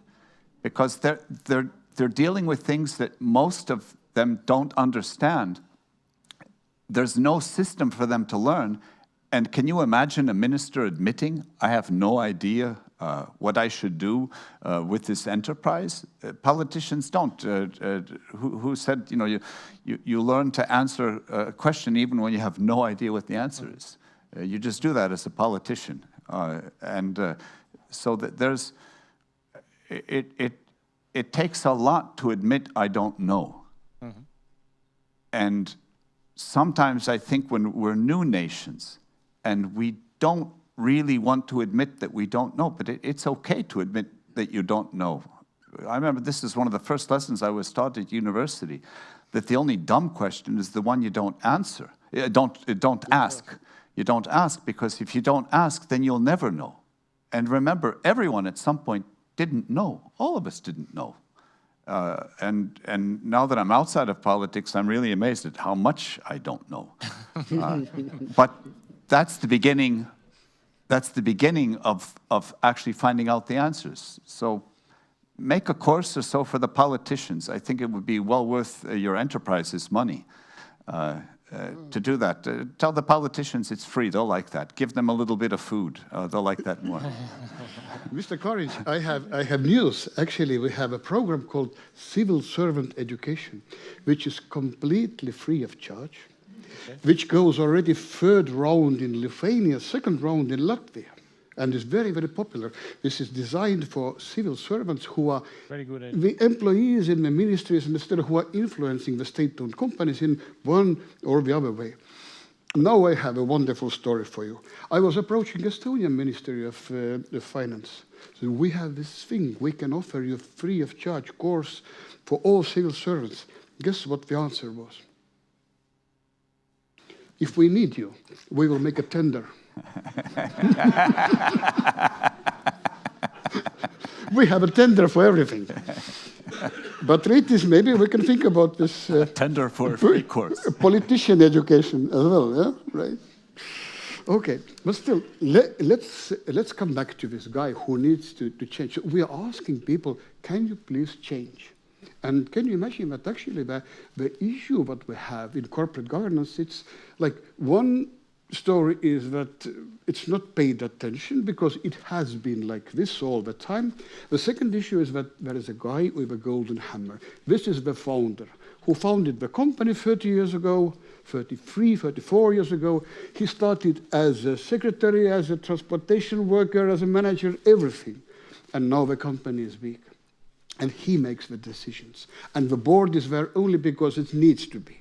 And now we are telling to this guy, hey, now you need to change. When I'm talking to Estonian business leaders, I'm saying that, hey, what about your second generation? Oh, yeah, I'm thinking and I have these things in order. But the only way to put things in order is actually that you put good corporate governance in place. Oh, right, yeah, but maybe I'll sell. Even when you are selling, you get more money when you put a decent board and you introduce good corporate governance to everyone, not hiding it, but showing, look at us. Mm-hmm. So it's like we are asking these people to change. And this is one of the hardest things on earth. The general told us that it's not possible to give an order. Mm-hmm. What can we do? What examples can we give? Why? When I'm asking Scandinavians, they say, oh, yeah, it took like 3, 4, even 5 generations. Why we have to spend 3, 4, 5 generations? Why can't we use our second generation to fix those things? It's a big question. Maybe, Taavi, you can start. Just trillion-dollar question solved easily. But I think probably we will be quicker than maybe the benchmark that we all like, the Nordic countries. We just haven't had the luxury of continuous wealth generation over the time. We know certainly why.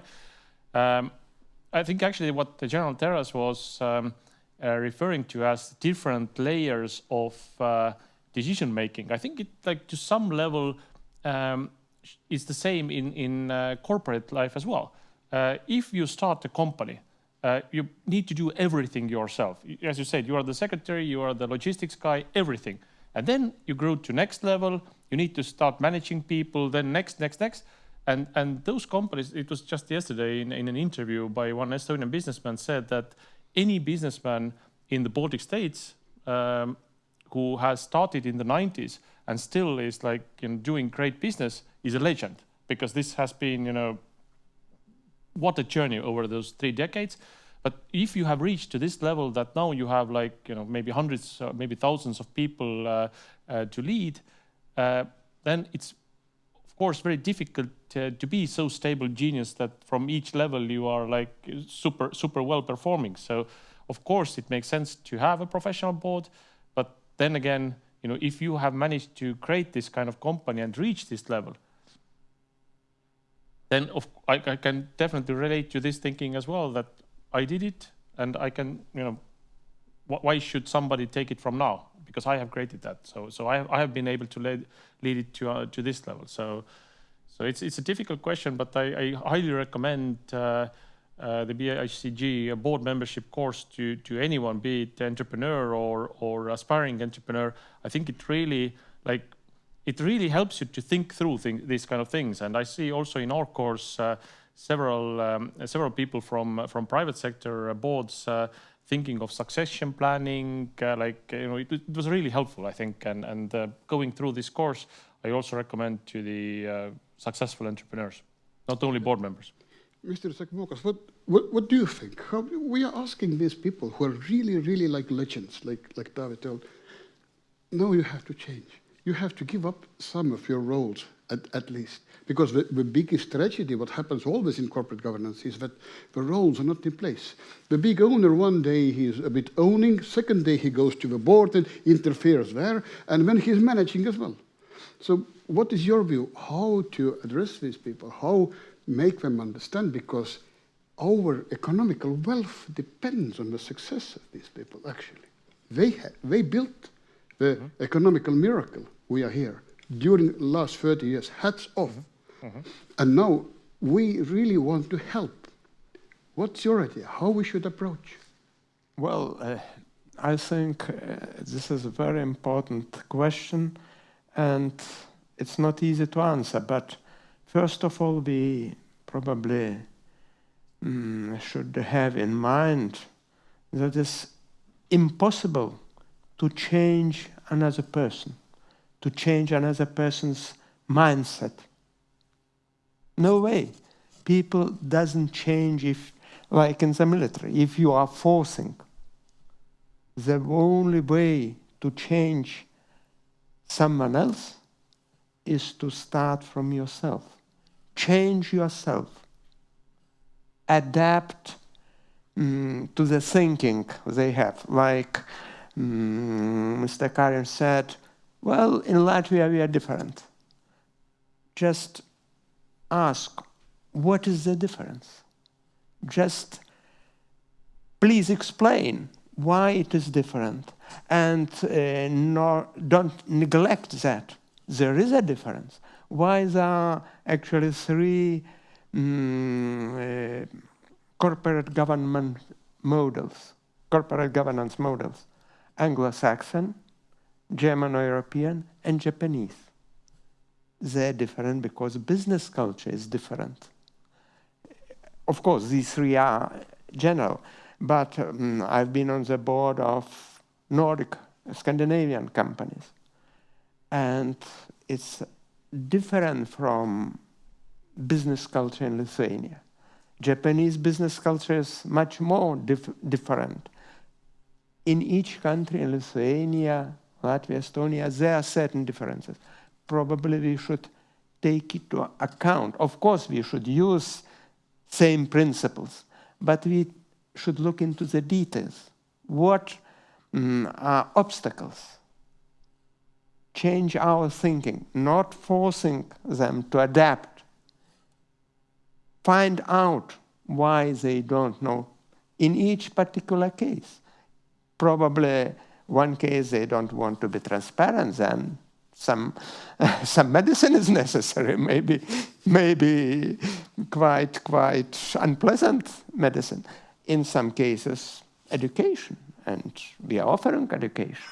In some cases, maybe the business model needs some special advice where we should look for it in OECD guidelines or somewhere else. So we should be specific with each, not a general question, what we should do in general, but probably to each in particular company, how they would like, how they will benefit, not in general that all companies, they implement good corporate governance, but in particular what your company could gain.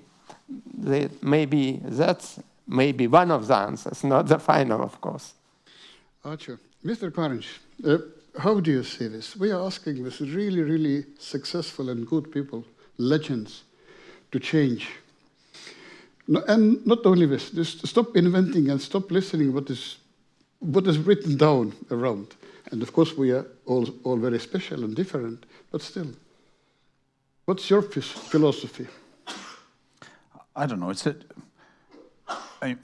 Most of us in this room are probably parents, and you have children, and when they're small, you're trying to control them. Don't run into the street, eat your greens, don't eat just chocolate, etc., etc.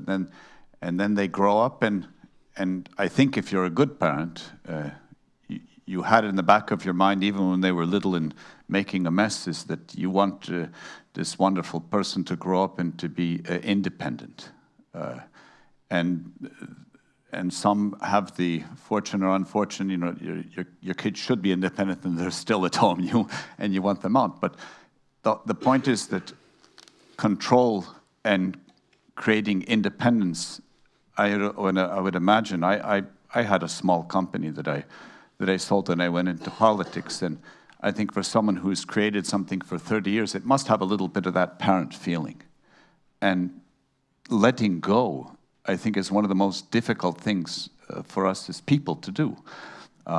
But as I think in society, you have your friends, you know, everyone has children, so you talk with your friends and everyone gets a sense of, well, what did you do, you know, to make sure they're gone and they're successful? Or how did you feel when the last kid leaves home and all of a sudden it really is quiet and you don't need all those square meters? And how did you deal with that? We have a way to discuss that, even without formally being taught.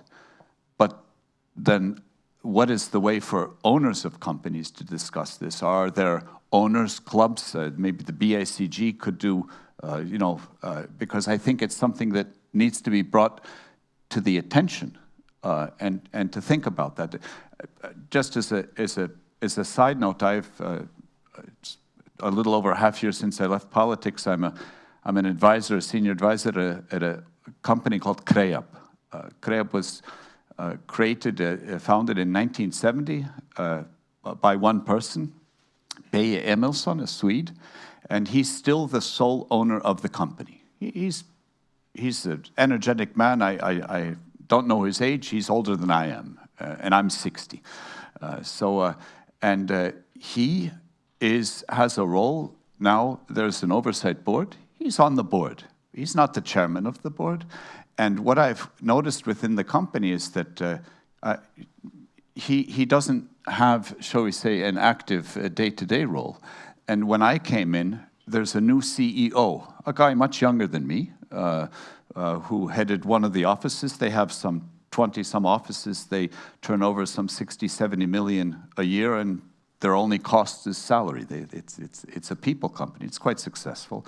And somehow this owner has created a structure where he is still somehow part, but he is not in the day-to-day.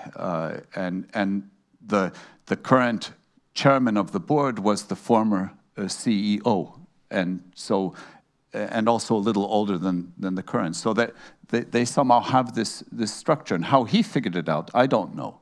But it can be done. We know examples everywhere that it can be done. But I think it has a lot to do with, it's a similar emotion, I think, that a parent has with a child. How can you let it go? And when I had my company, I sold my company to two of my employees, my former partner and a woman who I took in as head of sales, and then she became the CEO. And I was very happy now to be invited. The company changed hands again, but I visited the company recently, and it is expanding, it's growing, and it still feels, oh, I remember when. You know, just to get an order of magnitude, we also made ice. And I remember I bought a machine that could make 5 tons in 24 hours. And I was sweating how I'm going to earn enough money to pay off the loan, and a 10% loan, and I did. But now they just bought a machine that makes 30 tons in 24 hours. And they still have the other machines. I don't know, they can do about 50 tons in it. And I said, well, what the hell do you do with it all? Oh, they sell it all. And the company keeps growing. And as a former owner, you know, a long time ago, I still feel very proud and happy that they still invite me, and I get to see how the company is going. So I did that because I was, in a sense, forced. I went into politics. You can't legally run a company and be in politics, but practically, even if you know, I don't know, put your brother in charge and you think you're going to run it, if you're going to be good in politics, you have no time to run your company. So I sold it.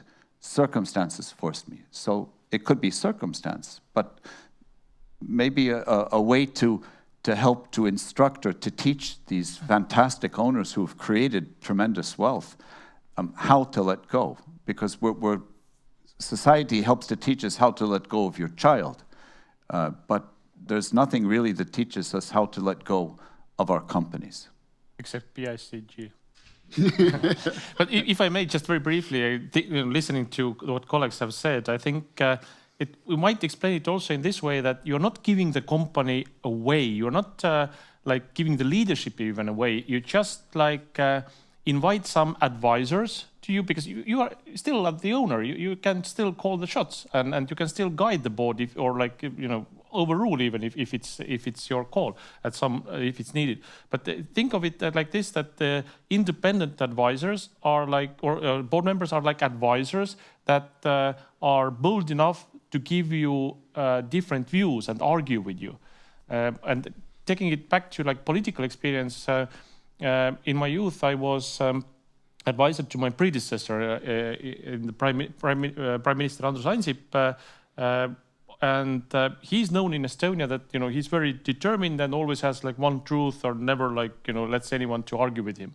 The actual thing is actually quite different, because when we were his team, he surrounded with his team, and I was like 25 years old. I was like, you know, hot-blooded. I was always, if I didn't like something that was on the table, I never shut my mouth. I always said it out. Sometimes, you know, I got, you know, shouted at because of that, but usually I felt that this was very much appreciated. And this is what I learned also when, you know, being prime minister later, like 8 years later myself, I also did the same. I really encouraged my team to discuss issues, and if needed, you know, tell me that I'm wrong. Please tell me when I'm wrong.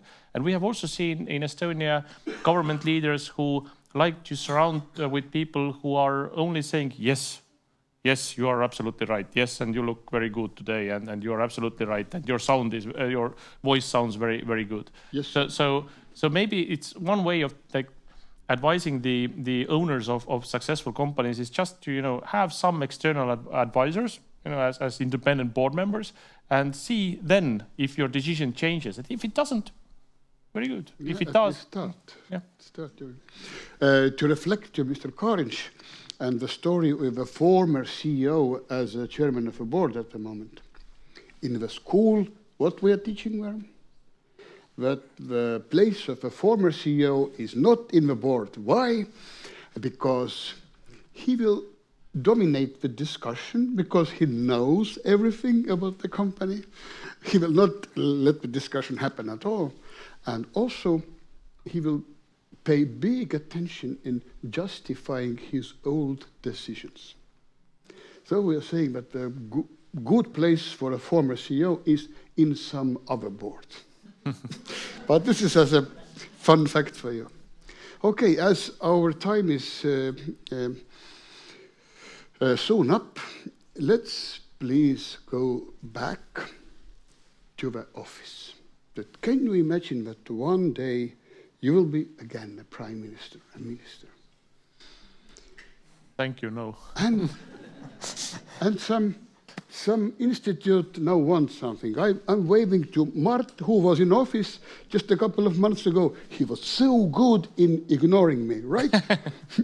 So the thing is that what advice would you give to us? Publicity, we understand this is what we're sitting here and doing, publicity. Millions of watchers in Baltic states through Delfi TV. But seriously, what else should we do as an institute, as a community of good people, to be more visible? How to make our governments and influential people to understand that we are really the ones to talk to get the good advice, not some hidden agenda influencing something. No, just good advice about corporate governance.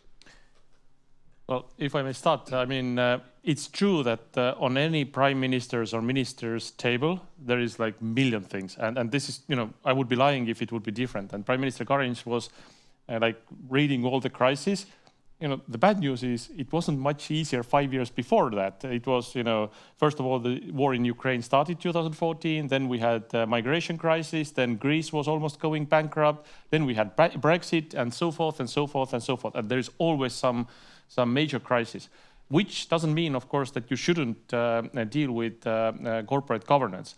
I think the really easy, low-hanging fruit would be to explain that exactly like you said, like maybe like extract of OECD corporate governance principles, but like just to say that this is something that we as professionals, and this is not just, an institute, but this is like, 1,300 people, business professionals in all of our 3 countries. We recognize that this is really best practice. I was, listening to colleagues talk about it. Estonians and Latvians and Lithuanians are insane about all sorts of ratings, all sorts of things. We heard earlier today, Lithuanians again celebrated passing Estonia in some probably false positive, but let's keep it there. It was about GDP, so it's like 10th time already Lithuania is passing Estonia in GDP per capita.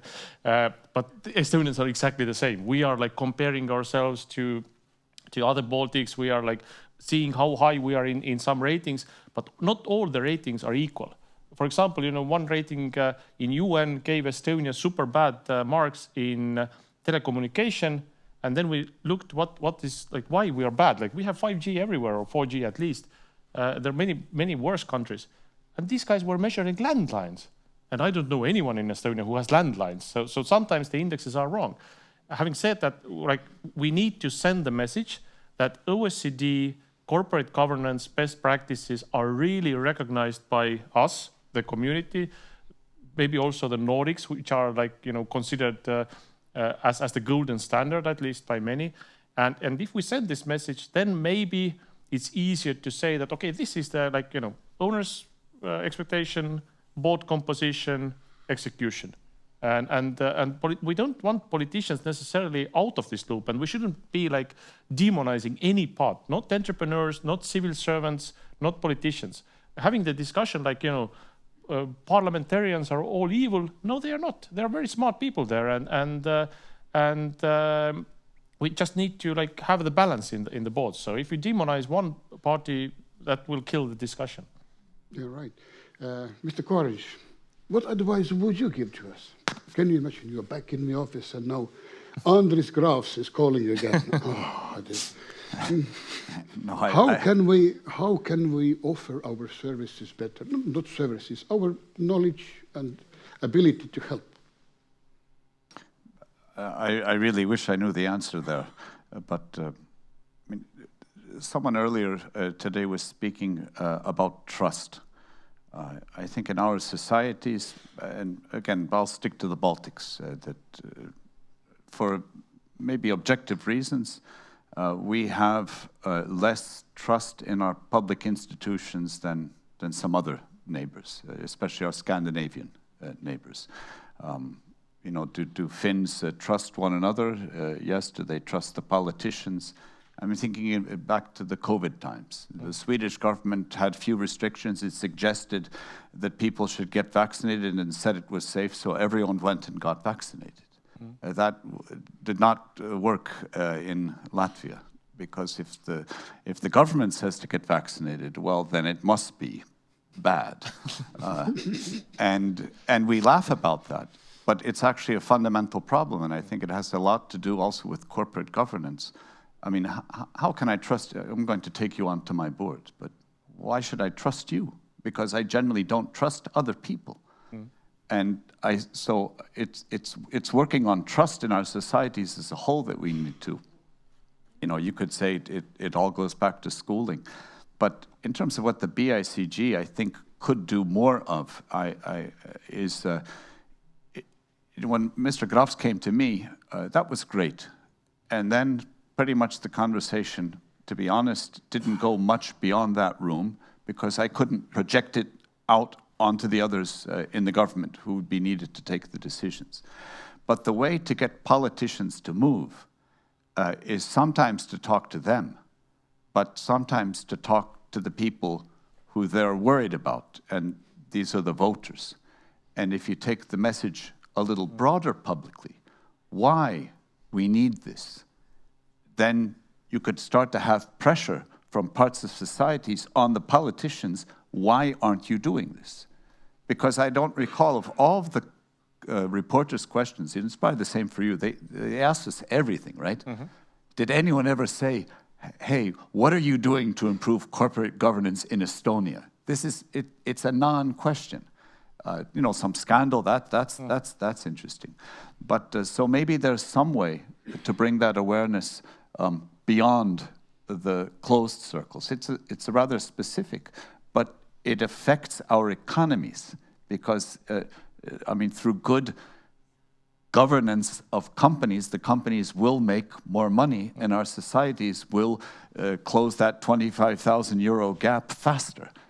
Which should be, I think, the name of the game in terms of what our goal should be, the well-being of our societies. As a politician, and companies should be making money, and then the two need to work together. So bringing the message somehow broader to maybe help to make pressure and to start to change the thinking, and that the thinking, certainly in Latvia, maybe in the neighboring countries, that having public ownership of companies, so that is individual ownership through stock markets, is a good thing. And that this is what our Baltic was, I mean, it was giving you the feeling as a citizen, you can own the airline you like to fly in. That's great. Now it looks like you'll maybe have to wait a little bit, but you know, who knows? 3 or 4 generations. No, it won't be. I don't think it'll be that long. I mean, one thing in Latvia, certainly, maybe in the other Baltic countries as well, we are somehow more pessimistic about ourselves than is objectively the case. We see our 7 failures, but we don't see the 25 successes. Very much agree. We focus on the failures. Very much agree. And then we talk about them, and then we all start to feel bad. But I mean, if you talk about, you know, like internet coverage, I mean, my goodness, we all travel around Europe. No one compares to our countries. I mean, I don't know what the industries are, but we have the best services in terms of banking and online banking and doing everything with your phone, signing documents. This is, I was surprised when I signed my agreement with the company where I'm now working. In Belgium, they don't have this kind of system. And but they had some, but it was not. It was not with an ID card. They used some other system. But I was really surprised, and you just get used to this. When I was in Kiev and speaking with the prime minister about these things, well, in their government, necessity has bred incredible innovation. And I was showing him, explaining what our system is. Then he showed me what his system is. I said, damn, the Ukrainians are ahead of us as well. So, we do a lot of things well. And we should also teach ourselves to not lose track of the good, even as we're working to improve that which still needs improvement. Well, yes. Mr. Sekmokas, will you give us a nice summary to this conversation? Thank you. Who I am to give advice? I'm and colleagues are the outsiders. I think the man who knows things the best is Rytis. And he knows things because he is already for 8 years or more or 10 years in the office. So he is most knowledgeable, and probably he should give us advice, not we. But I still have one advice. I think he has done a great job, and he's doing a great job. But still is one more possibility. I think he should think and should be different, better tomorrow than he was yesterday, and he is tomorrow, and he is today. Of course, it's difficult, but when you are for 10 years, you are getting used to things. You are less innovative. I don't say that you are not innovative, but you should consider how to be Baron Münchhausen, how to by hair. pull by your hair. I think this is the answer, because I don't feel that I may give the answer. Of course, I can give suggestions, but that should be, I appreciate highly what Rytis has done, what he is doing, but this is the best what I can suggest. Archie.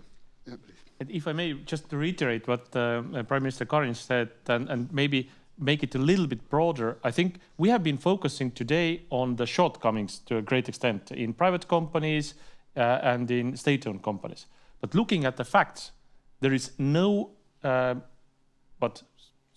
or 7 million, or let's say no 3 countries in the world that have been growing faster as economies over the last 3 decades. Nowhere in the world. So our companies must have been doing something right, and maybe others have something to learn from us. And it's only normal that we want to get even better and like fine-tune it.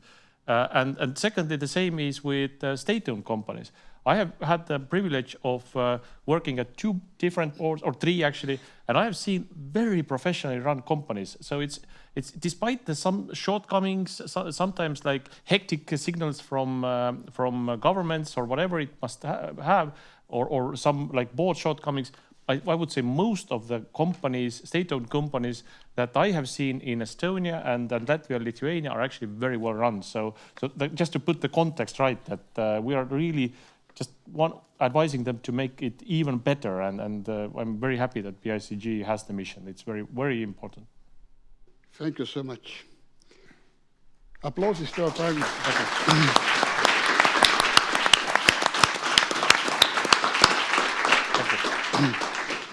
Well, gentlemen, you already know what's inside here. It's a beautiful tie for you. Thank you, Mr. Kariņš. Thank you.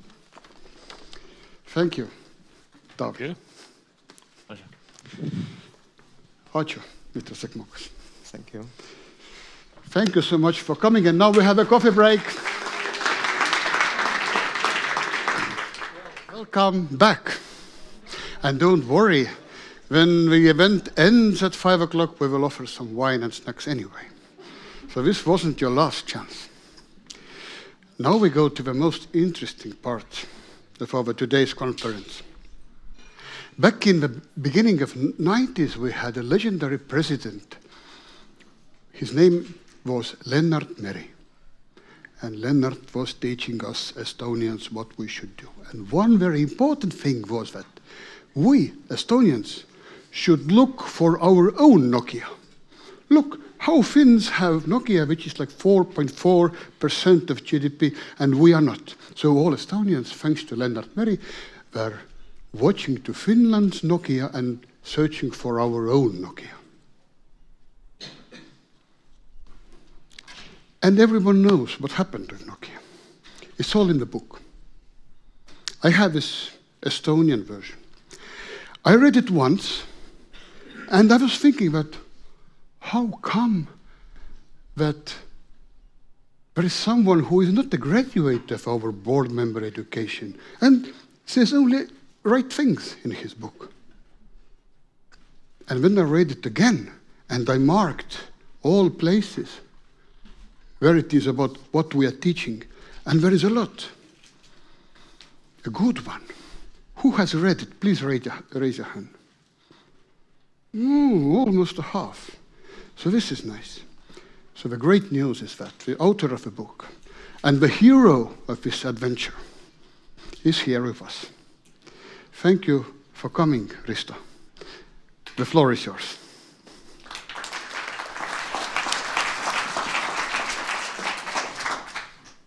Thank you, Erik, for the kind words, and it's a pleasure to be here. Good afternoon, everybody. The Nokia story, for me, on a personal level, of course, started when I was a young entrepreneur. I started in an era when Finland was definitely not known for its high-tech competence. And starting a Finnish-based cybersecurity software company, I didn't feel that being Finnish was an advantage. It was actually a disadvantage. I was a bit ashamed of being a Finnish entrepreneur in high-tech. And I tried to hide it. So in those days, we still used to print corporate brochures, and on the back page, we listed all our offices, and I hid the Helsinki office in the middle, and I put the San Jose office on top, trying to mislead people to think that we are actually a Silicon Valley-based company. And then Nokia came along and gave me the pride of being a Finnish tech entrepreneur. So that was a tremendously important thing for me, because we all want to be proud of our home country. And we want to feel that it's an asset. Like being Estonian in this digital age, it's an asset. All well-educated people know that Estonia is the number one in how the government has innovated in the digital space. And I'm sure the other Baltic countries are not far behind. And Estonia is way ahead of Finland, for example, in this respect. So I was, again, proud of being a Finn and not hiding it anymore. So you can imagine my excitement when in 2008 I was asked to join the board of Nokia. This was like next to heaven for me, in my opinion. The best led company in the world with the greatest understanding and competence in strategy formation. And this was the time when the iPhone had just launched. And I was a bit surprised when our first meeting did not even mention the iPhone. And I hesitantly raised my hand and asked, what about the iPhone? But it was not a big deal. And then in the next meetings, the financial crisis broke out and the Nokia results plummeted, but that was because of the financial crisis. There was no fundamental issue. And then Android was launched, and suddenly there was a fundamental issue, which was the result of the disruption of the market by iPhone and Android, and the failure of Nokia's key R&D projects that got delayed, watered down, or even cancelled. And in 2012, when during the spring the company was in big trouble, I was asked to become the next chairman of the company, probably because I was the odd man out on the board, the one who was always questioning things and criticizing and asking awkward questions. So that's what you get when you raise your hand and ask questions. You're asked to do something about it. So the punishment is always very quick when you stand up. During that spring, the company issued 2 profit warnings. Our revenues declined by, if I remember correctly, 25% from the previous year. Our loss was growing. We announced the biggest layoffs in the company's history. Our core shareholder group was not even willing to talk with us, to meet our IR people. They said that we can't imagine a time when we would be interested in investing in the Nokia share.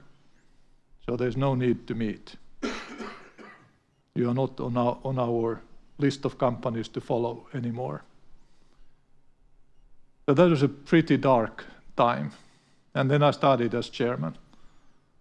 And obviously the next months and years taught me a lot about how to get a board team stand on a solid platform of trust, be energized, be positive, have fun in the board meetings. As you can see, I'm not wearing a dark suit. I'm wearing jeans. I'm not asking you to listen to the end of my presentation before you start asking questions, even if Erik suggested I would do that. I'd like this to be a meeting where everybody feels that their opinions count and you can raise your hand and ask questions or comments at any time, just like a board meeting. A board meeting should be a collegial meeting where everybody trusts that they can ask even stupid questions and they can ask critical questions as well. So the Nokia story continued by us being forced to sell the handset business away because it was either just run it down, which would have basically eaten all our resources and there would have been nothing left, or sell it. And it was quite an adventure getting it sold because there was only one potential buyer. And when you're trying to sell something and there's only one buyer that can buy it, they typically know it. And that makes the negotiations quite difficult. And then we had to come up with a new strategy. And Nokia is still today one of the 3 largest communication infrastructure companies in the world. So we sort of reinvented the company, although we kept it close to its roots. But that period, with all the adventures and turmoil and surprises and negativity and attention, taught me a lesson, or it opened a question of what can we do in our personal lives, in our professional lives, as board teams, as leadership teams, to avoid being unprepared when something changes. To not be surprised, to always have a plan. And that's what I would like to talk to you about today. Feel free to ask about the Nokia times if you want, but I would personally like to look forward today and not look into the history. Although history always has lessons for us, which we should not ignore. And I do believe that we are all the time hearing echoes from the future, if we just listen. And if we listen, we can have foresight. Because we really don't want to be unprepared. Why would we be unprepared? Because there's something that surprises us. And what surprises us is the unknowns. And there really are 2 types of unknowns. There are the unknowable unknowns. the things that even in hindsight, it's very clear that the people who invented penicillin could not have predicted that, because nobody in the world knew that there can be such a thing as penicillin. It was invented as a result of poor laboratory hygiene, and that cannot be predicted. I would almost count Nokia's disruption, partially at least, in the same category. Because in 2008, when Nokia used to do massive consumer surveys, and people were asked, what is the form factor of a mobile phone or a smartphone that you want to use? 5% of the people in the world answered a touch device. 95% did not want a touch device as their primary form factor. And in just 2 years, 100% of the people in the world wanted a touch device. So under those circumstances, it would have been very difficult for a company to sort of predict that people are wrong, they don't know what they want, and we'll bet everything on something that 95% of our customers say they don't want to use. It's very easy for a startup that thinks that, hey, 5% is a good market share. We can do good profits if we can get 5% of the market. So let's bet everything on it.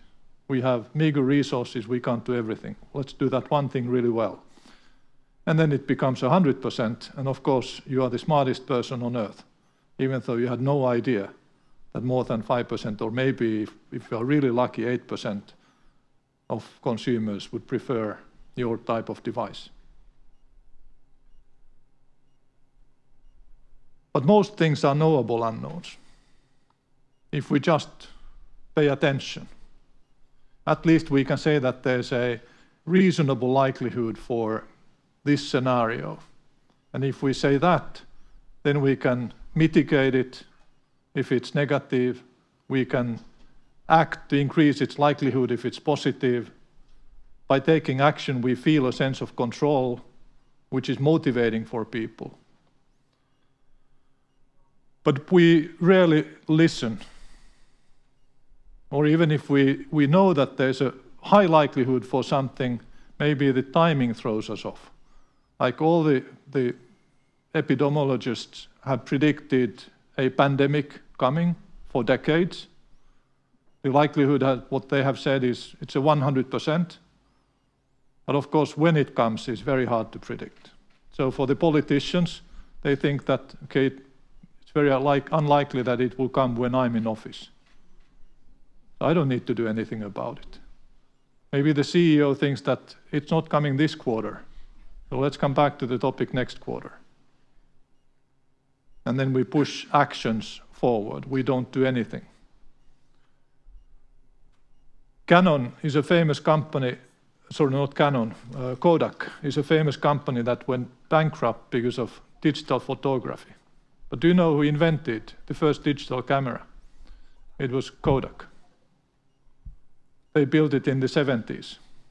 And the capabilities of the sensor inside a digital camera, of course, evolved according to Moore's law, because the sensor is a semiconductor-based device. And Moore's law is an exponential growth law. And it would have been very easy for somebody to predict, even, let's say, 1980, that there will be a day when a digital camera will surpass the capabilities of a film-based camera. And then think about the second-level outcomes from that fact or theory. And then you would have deduced for Kodak that betting everything on photographic paper and film is not a good idea for the long term. But yet, Kodak went bankrupt because their market share in photographic paper especially, and their margins were so high that it was a really difficult thing for them to consider that they can't continue doing that business forever. And I'm sure there were thousands of people in Kodak who believed that this disruption will happen. But the top management did not want to believe, and they did nothing. And I think these are the kind of experiences that we need to learn from history. And my recipe is very, very simple. It's almost naively simple. It is that we just need to observe, think, and act. But all three of those are very difficult. They are disciplines. They are things that you can do poorly, or you can do them really well. They are things that you can practice. They are things that you can invest in, both time and resources. They're not things that we are good at by nature. But yet we rarely stop to think, okay, how do I really observe relevant facts? How do I get the right data? And how do I think about it? And even those who go that far and they have a good prediction of what will happen, they rarely do anything about it. Because action is always difficult. So I'd like to talk to you about how we can get better in those three, and especially what do these 3 steps mean for corporate governance. But let me first give you an example. I'll talk a little bit about demographics. Because observation, as I mentioned, it's not easy. It's not just taking a glance, it is a discipline. And in demographics, we all know examples such as South Korea, which has the lowest birth rate in the world at the moment. For them to keep a stable population, they would need to have a birth rate of 2.1. And it went below 0.7, which is a disaster. According to United Nations, the population expectation for China in the year 2100 is 700 million, down from 1.44 billion. So less than half. Think about what would happen to Estonia or Lithuania or Latvia if the population would be cut in half. What kind of an upheaval that would be. So what do we know about the demographics that might give us some ideas? We know that in 2050, 50% of global newborns will be in Africa. For some people, this is a relevant fact for their business. At least it's a very relevant fact for everybody who invests in Africa. Already in 2040, 40% of newborns are Muslims. So the relative share of kids based on religion will be changing quite rapidly. And there's lots of factoids such as these that you can find, think about, and draw conclusions. But what kind of conclusions can we draw? Just a couple examples. One is that already now, people over 50 account for more than half of the world's consumer spending, and much more than half of the world's wealth.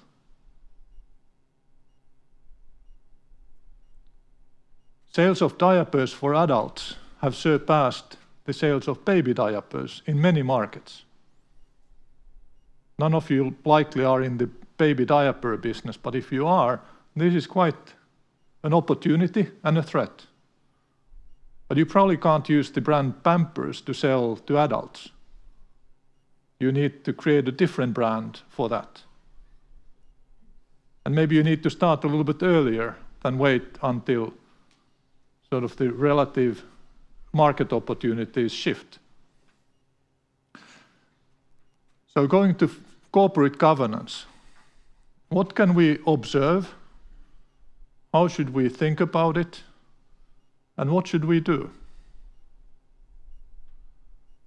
So some observations. And now I'm sort of looking at this from my own point of view, which is not what everybody agrees with. But I think that corporate governance should aim at the success for all stakeholders, not just shareholders, but also employees, customers, and even the environment around the company, the society overall, while of course complying with all relevant regulation. I also think that a company and its governance should aim at having a positive net impact. And this is a much harder topic, more difficult topic. Because many companies, by the nature of their businesses, are not having a positive net impact. And then the board would need to face a question of, do we need to reinvent our business, which might be a profitable business? But I think we all should aim at having a positive net impact, i.e. that compared to the harm we cause, the resources we spend, the benefits outweigh the harm and the resources.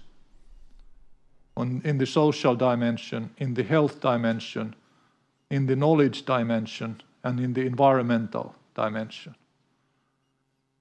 And it doesn't have to happen overnight, but if we can measure where we are in each one of these dimensions based on science, then we can start to improve systematically by taking action. And we should believe and we should hope that there's an incentive in place for all companies to do this.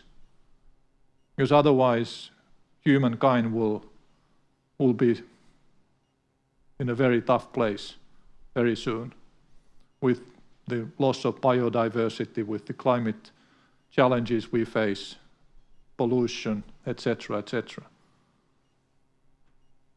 So this should be good business to have a positive net impact. If it's not, then perhaps the most fundamental incentive that humankind needs is missing. If we are incentivized to harm, or at least we are neutral on whether it's good to be harmful or have a positive net impact, then that's not a good thing. But we can easily see that if we think that the frame of the picture is the sort of traditional corporate governance issues, regulation and so forth, and then the picture in the middle is the business. And the board obviously looks at both, tries to improve both and help and support the management to run the company in both dimensions. We know that the frame is all over the place and the picture is in flux as well because of many forces, the geopolitics, technology, regulation. So let's take a peek at each one of those three. One way to think about geopolitics is to think about it as sort of geoeconomics,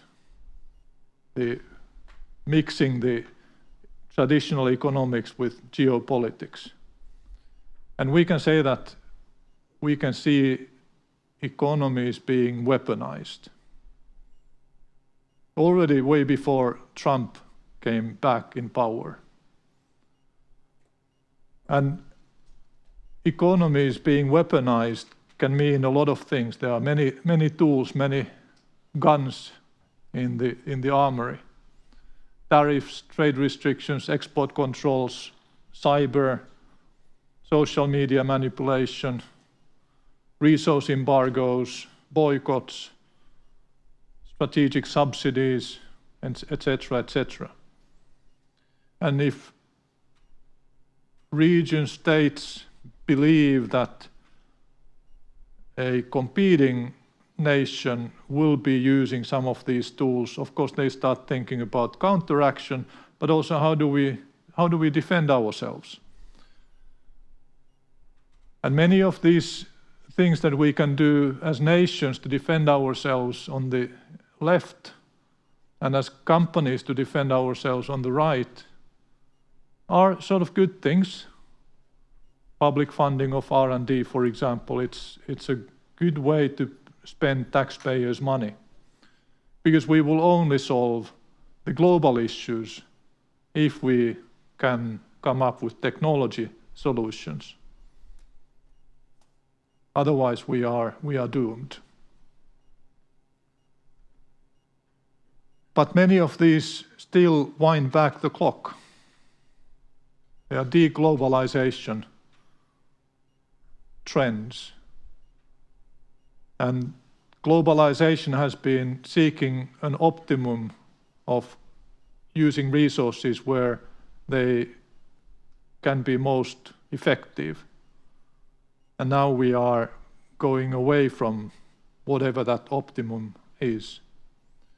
And that will cause its own challenges. But we need to respond. We need to protect our own interests. And obviously, Europe, despite its size in population, we are bigger than the US. Despite, for example, the power of our universities, where we are equal in innovativeness to US and China, we sort of still are squeezed between two giants, and we don't feel or see ourselves as a giant ourselves in Europe. The US is obviously the wealthiest economy. They have the greatest value generation by far. Trump administration is creating uncertainty, and they are likely to decrease regulation because of the Trump administration. China, 800 million middle class very soon. By far the largest middle class market in the world. They lead in many technology areas. They are in many cases way ahead of the United States and way ahead of Europe. Obviously, they have an authoritarian government, which brings its own challenges. And there is the Taiwan question looming over every discussion. And then we Europeans in the middle, we need access to both the US and Chinese markets. But we are burdened by heavy regulation, and we have a fragmented home market.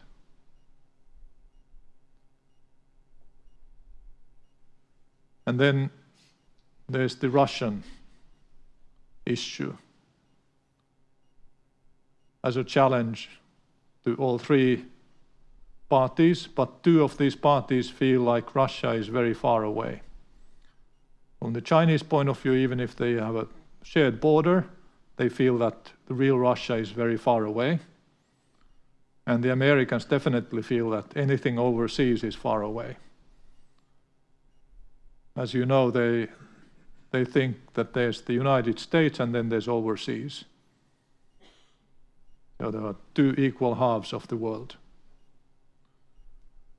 And in addition, we also have these global issues of climate warming and such. And these all impact our corporations and the governance processes. One way to structure what is happening in geopolitics is to play scenarios. And I'd like to think of scenarios as a 5-step process. First, we create scenarios, and there are many tools to use to do that. And just ask ChatGPT, how do I brainstorm to create the right scenarios, and it will tell you. And then we ask ourselves for each scenario, what data could exist that would help me dynamically change the likelihood for this scenario so that I can predict whether it's becoming more likely or less likely. And once I have identified that data, I just acquire it. I pay for it for somebody, or I create tools that will generate that data, whatever ways I need to use. And then, based on these shifting likelihoods, I need to take some action. If it's a positive scenario, then of course I want to push it faster onwards. If it's a negative one, how do I reduce the likelihood? How do I slow it down? But after I start taking some action, I have at least a little tiny bit of control. And then I go back to the beginning and think about whether I have the right scenarios. Maybe striking some off and maybe some new ones come up. Then if we think about technology, what kind of challenges does that bring? The one thing that many people ignore, even if they know it, but they don't really stop to think about it, is the fact that technology is by far the biggest value creator. Here's a chart showing the relative share of the value of technology stock globally out of all publicly listed shares. And in 2014, that share was a little bit over 5%, and it grew to over 25% in 10 years. Think about that.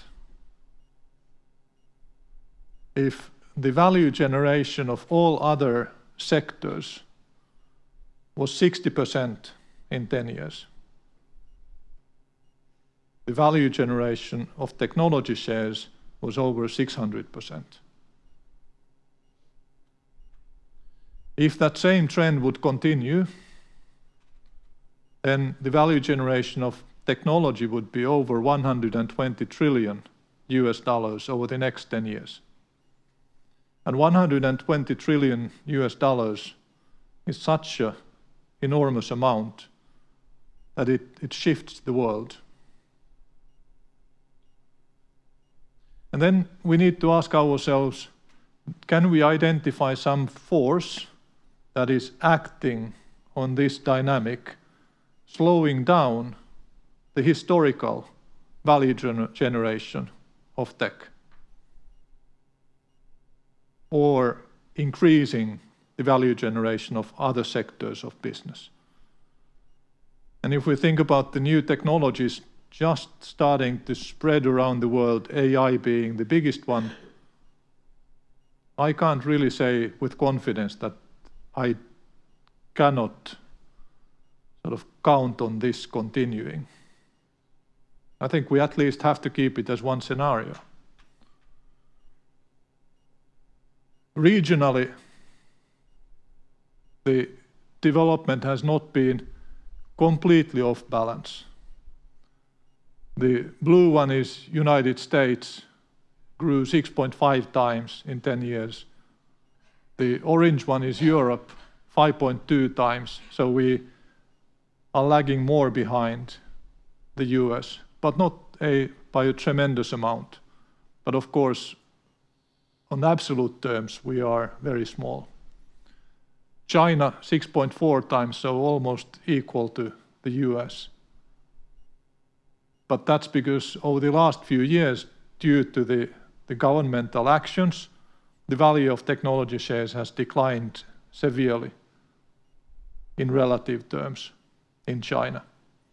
So just 5 years ago, they had a much bigger share, much faster growth than the United States. The rest of Asia has been the big loser. Japan, Korea, Taiwan, because they only grew by 3.2x, which is only like 5 times what other sectors grew.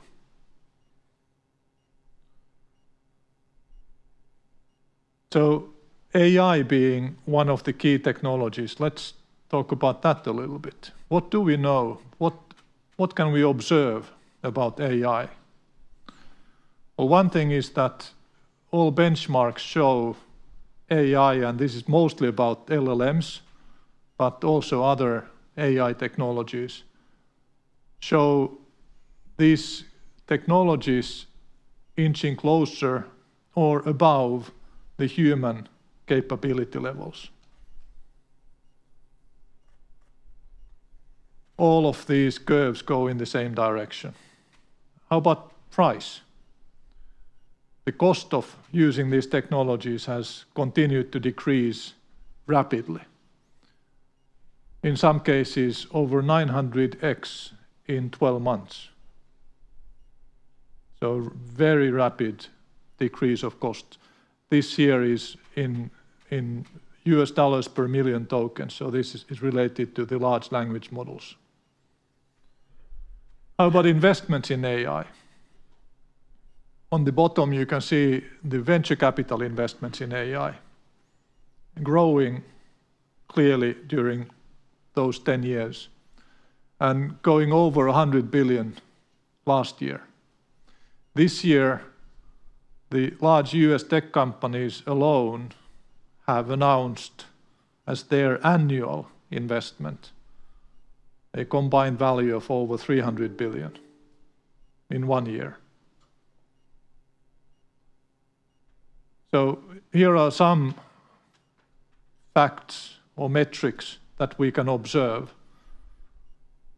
So capability is growing, price plummeting, investments growing. So what do we expect as an outcome? Again, you can come up with a number of scenarios, but one scenario is that AGI, or sort of human-like intelligence, is not that far away.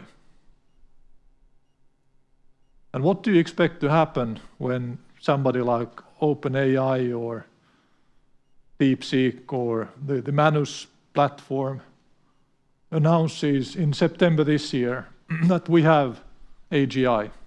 And you can hire it for $300 per month, and you have an employee that has read all the books in the world and works 24 hours per day and can do many things in just a fraction of the time that a human would take. What do you expect to happen when such an announcement would be made? I think a lot of meetings would be held. What do we do now? Because we were surprised by this.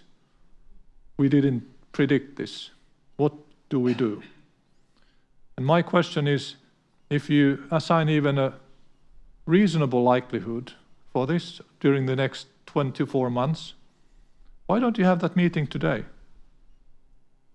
Well, not maybe today because we have the wine tasting, but tomorrow, after you have recovered from today. There's nothing stopping you. This is really the tough thing. You will not have this meeting tomorrow, I'm guessing. I hope you will have it within a month or two, but probably 2/3 of this room will not have it before the announcement comes. And of course, I'm saying this only to encourage you to prove me wrong.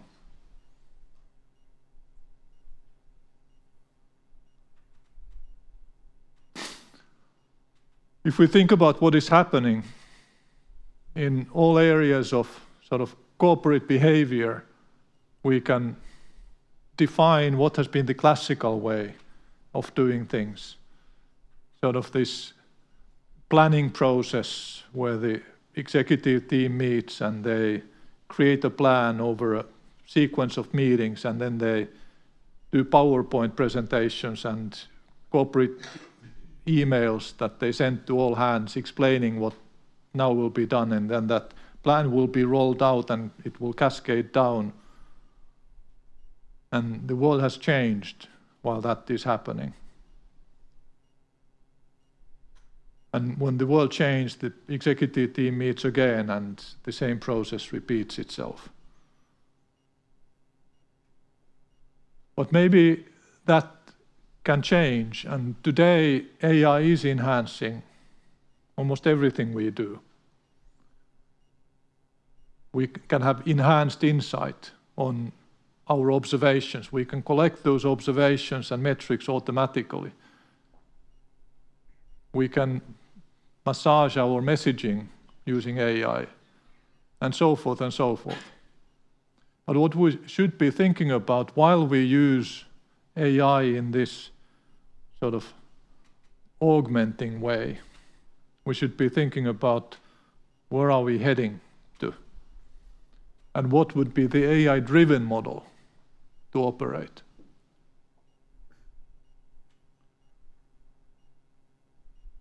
When I talk with CEOs about AI, there's a slightly provocative set of questions that I have designed. Will your business survive without investing into AI? If the answer is yes, I don't believe that, but please rethink this on a frequent basis as you learn more about AI's impact. If you say, no, we wouldn't survive without investing, are you already one of the global leaders in implementing AI? You don't need to be the developer of AI, but you're one of the leaders in implementing. Yes, well, great. Could I buy your shares somewhere? Because you're very likely to have a competitive edge. By the way, there's one way to invest. Figure out a way to measure which companies are best in implementing AI. Create a fund, a quant fund, based on that and invest into it. I think it will pay off. Do you have an AI-capable leadership team member in charge of the transition? Because if you don't have a person that is accountable for this opportunity, then it doesn't happen. A shared responsibility for people who have 100 other things to do, it typically doesn't work out. There are exceptions, of course. Do you overall have the competence that you need? If not, then do something about it. Is your AI investment at a higher level compared to a well-funded startup aiming to disrupt you? This is, I think, a useful yardstick. Because we all, as business leaders, we have to think about, okay, am I doing enough on AI? What is enough? And one sort of mind game that you can play is to think about somebody setting up a startup to disrupt the business that you have. And that startup collects funding based on the premise that they will be using AI to the maximum. And they are planning to disrupt business X. And then you can think, okay, what could that startup do? And it can do more than I can do using AI, if it's well funded. Because I have so much legacy, existing processes, people who are used to doing things in a certain way, don't want to change, are afraid of being laid off by AI. They are incentivized to slow things down. I can't do as much, but how close should I be? How much of a gap can I allow to exist? And one event where I was talking about this, there was a guy around the table who raised his hand when I talked about this, and he said that I'm the CTO of a large law firm with thousands of lawyers around the world, and I just heard about a new entrant into the legal services business that raised 300 million to build AI systems and disrupt the traditional way of providing legal services. Of course, they are not sort of removing all people, but they can have maybe 10% of the number of people, all research, all documentation, all back office processes being done automatically by AI, and the people only interfacing with customers. Venture capitalists are actively thinking about how do we help create, and when will we be seeing the first company that has 10 employees and does over $1 billion in revenues using AI. And that will happen. I can't say exactly when, but it will happen. Maybe they will have 20 people. So when you are in that situation, you can easily hire some people, but you could survive with less.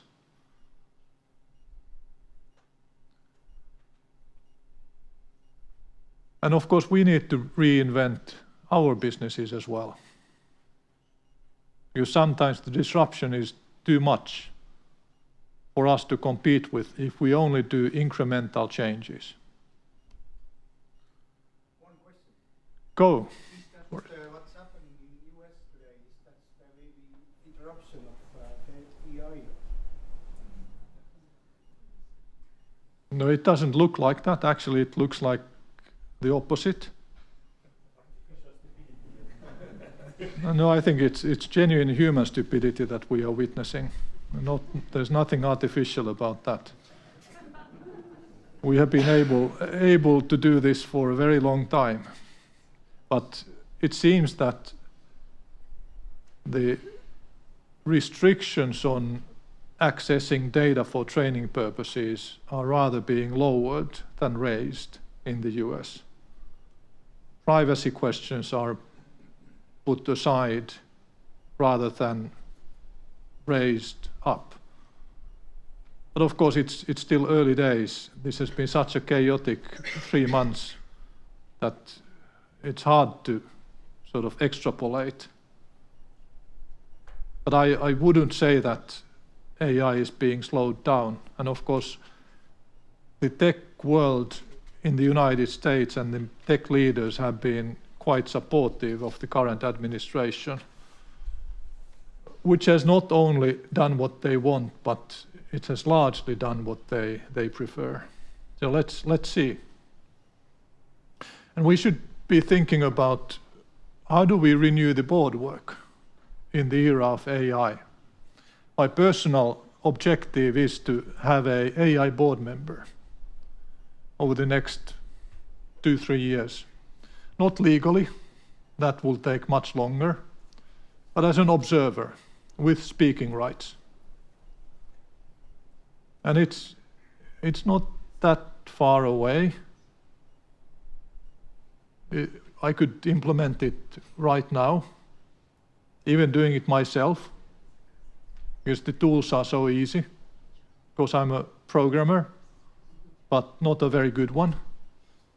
But it's not necessary to be a good programmer to do something like this. Just a software robot that listens through the microphone in the meeting room and continuously runs certain questions or scenarios, asking itself, is what I heard something that I should now react to, say something? Or was there a question for me? Just like saying, hey Siri. Pretty elementary. How does the management team, how does the middle management? Okay, this is unexpected. Apple TV launched up. I said, hey Siri.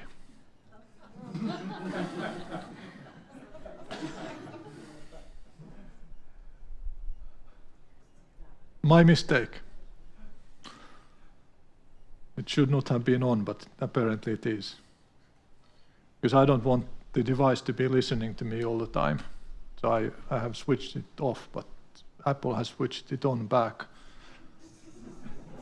We'll have to talk to them. How will the culture change with all-pervasive AI? How will the organizational structure change? We would need at least another hour to dive into that, because there are so many things that can change. And are we passengers on that journey, or are we on the driver's seat? That is our choice. So now we have discussed geopolitics and technology, just scratching the surface, but let's talk about regulation a little bit. Our beloved alphabet soups here. And this is all from the European perspective, of course. And we all have had to educate ourselves on the legislation that has been coming out and the regulation that has been coming out of Brussels. And it is quite hard work, especially in highly regulated industries, such as the financial services. Anybody here on the board of a bank? And so you know what I'm talking about. Just maybe 12 years ago or 15 years ago, I talked with one of the main owners of Nordea, who was also on the board of Nordea. And he said that we now have 800 people in our compliance department. 5 years ago, we had 20. And this from 20 to 800, this happened almost 10 years ago. I don't remember exactly. So they probably have some thousands of people in the compliance department at the moment. And there are partially very good reasons for that. I'm not saying that all this regulation is bad, but the good thing is that most of this can be automated. And maybe there will be not 20 people, but maybe 80 people in that function in a few years' time.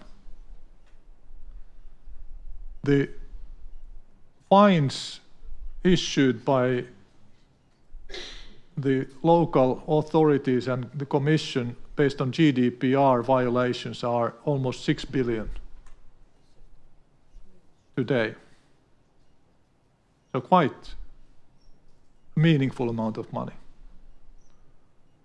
And it can be on a company per company basis up to 4% of revenues, as you probably all know. DMA, it can be up to 10% of revenues. And if I remember correctly, for AI Act, it can be up to 6% of revenues. I don't quite understand why it has to be a different percentage number for each one of these, but there must be some superior wisdom behind it. So for the boards, there's some fear, and the management teams. Maybe we are doing wrong things, or things the wrong way, and then we will be fined, which will be both embarrassing and painful. And then after we are fined, maybe somebody will sue us individuals on the board. And when we are afraid that we will make a mistake, we tend to stop doing things, or at least we slow down.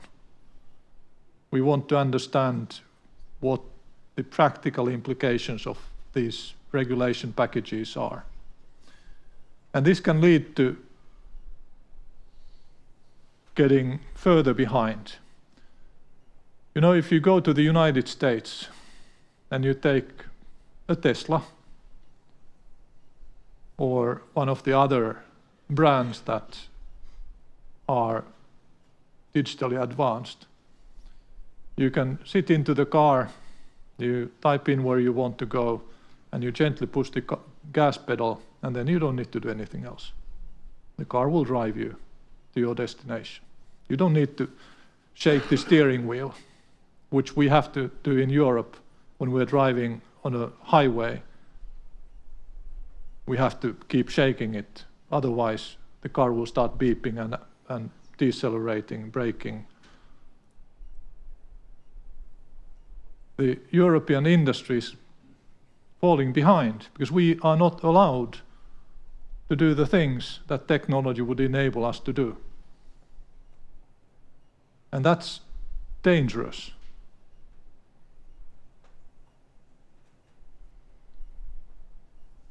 And litigation, as I mentioned, is growing against board members. Just on climate, there have been almost 3,000 cases raised worldwide against companies. Cybersecurity related cases against boards are quite common.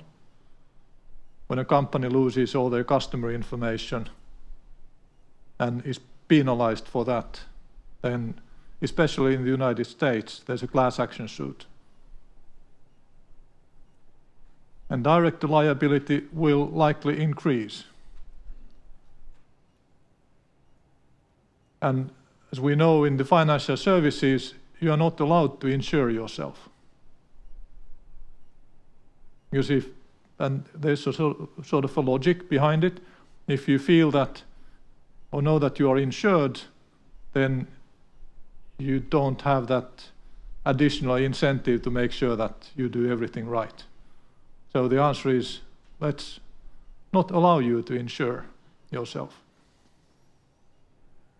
But is that fair? But maybe in all of this, there's an opportunity. So how do we brand European services, European products as very reliable, very ethical, very safe? We need to turn this into a strength. Hopefully we can remove the worst obstacles with the omnibus process, for example. But we also need to turn this into a strength, into a brand that all European companies have.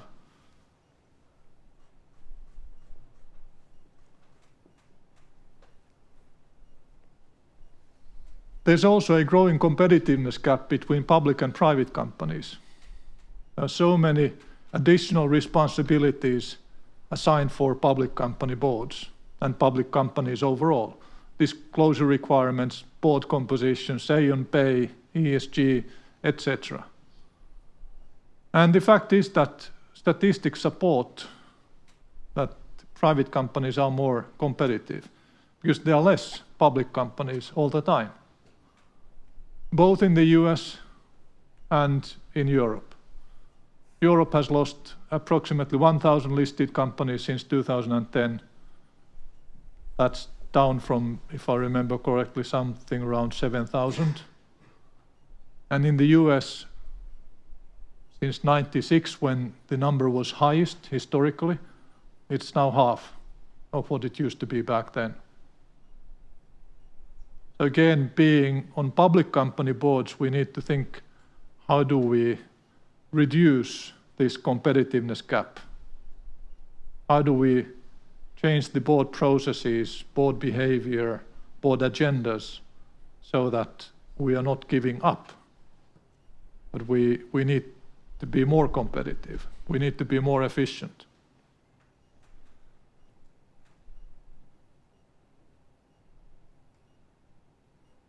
I would like to have you think about sort of constraints, things that you have taken as sort of axioms. For example, that human expertise is scarce. That's just one example of something that we have taken unquestioned. But what if that disappears? What if through technology, AI, that kind of competence and capability becomes abundant? We can have 1,000 people, even in medium-sized companies. They're all AI, of course, and they only cost $300 per month. But that's only 300,000 per month for 1,000 people, but they will work 24 hours per day. What will that change? And through that lens of thinking about, okay, what do we think as unchangeable? And then you ask yourself, is it actually unchangeable? Or is the latest tech, or the tech that we'll have in 2-3 years, will that remove that constraint? And what used to be scarce becomes abundant. If we can predict some of those, we have an advantage, because most companies are not thinking about that. And as we look for productivity, my golden rule is that the best way to increase productivity is completely eliminate what was done before. So if you have a function or an action, can we completely eliminate it? Doesn't need to be done anymore. That increases productivity a lot for that particular function or action. If we can't eliminate it, can we completely automate it? If we can't completely automate it, can we have our customers do it? And we don't need to do it anymore. And if we can't have our customers do it, then how much better can we do it using technology? So what would we get if we try to extrapolate the data points that we discussed?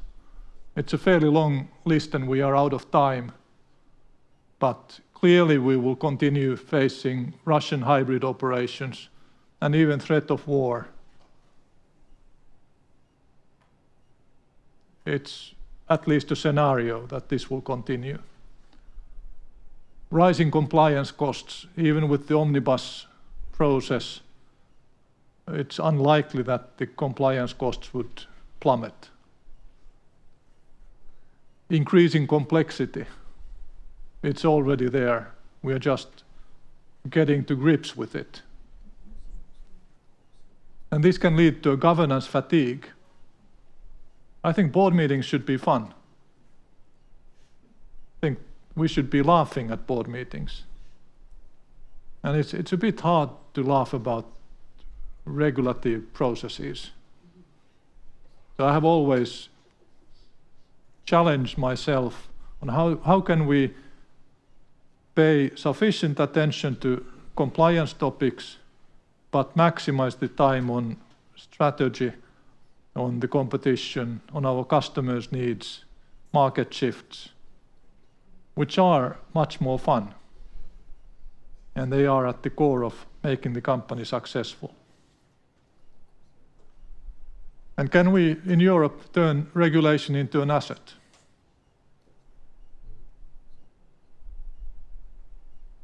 But you can think about these going forward. Some advice for board members: aggressively embrace technology. Upskill and educate on emerging risks. Integrate geopolitical and cyber risk into governance. Cultivate an agile governance mindset. And let's start lobbying Brussels. Sometimes, of course, I come from the technology world, so I'm biased. But looking at it from that angle, Europeans are in minority lobbying Brussels. The Chinese and Americans are the majority. And it's a bit sad that on our home turf, our competitors are much stronger in trying to influence our decision makers. It's not right.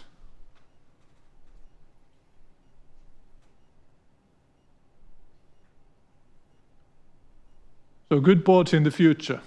Fun meetings, foundation of trust, a culture of accountability and ownership. And this is actually very, very important. A board member should feel that I'm not just a board member. I actually feel a sense of accountability. I feel that it's my responsibility to really observe even things that are not in the board material. I observe more broadly. I think deeply about what is happening, what I'm hearing. I question things. And then I act. Acting is not just asking a question in the board meeting. If it's an important topic, we need to do more.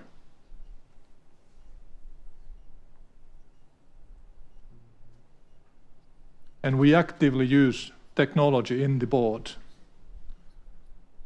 Changing the way board materials are created. How many of you have adopted a process where the board materials are sort of group edited by board members as well, before the board meeting? Some hands not very high, but a little bit. That's becoming a trend. It sometimes works really well, sometimes you need to rehearse it a little bit. And as said, I want to have an AI board member / secretary, and I like the Nordic style of boards, not as much the German or the US style. And with US style, I'm referring to the CEO often being the chairman as well. I don't think that's a good thing. To finish with, just keep on practicing all these good things. The more you practice, the luckier you will get. And if you think about everything as a cloud of probabilities, you can influence that cloud through your actions, both the negative ones and the positive ones.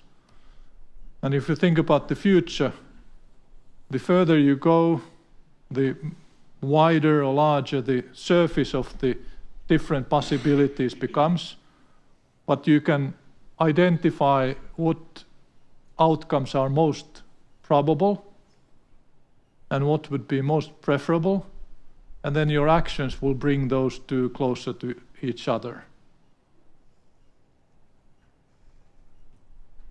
So just observe, think, and act. Thank you very much.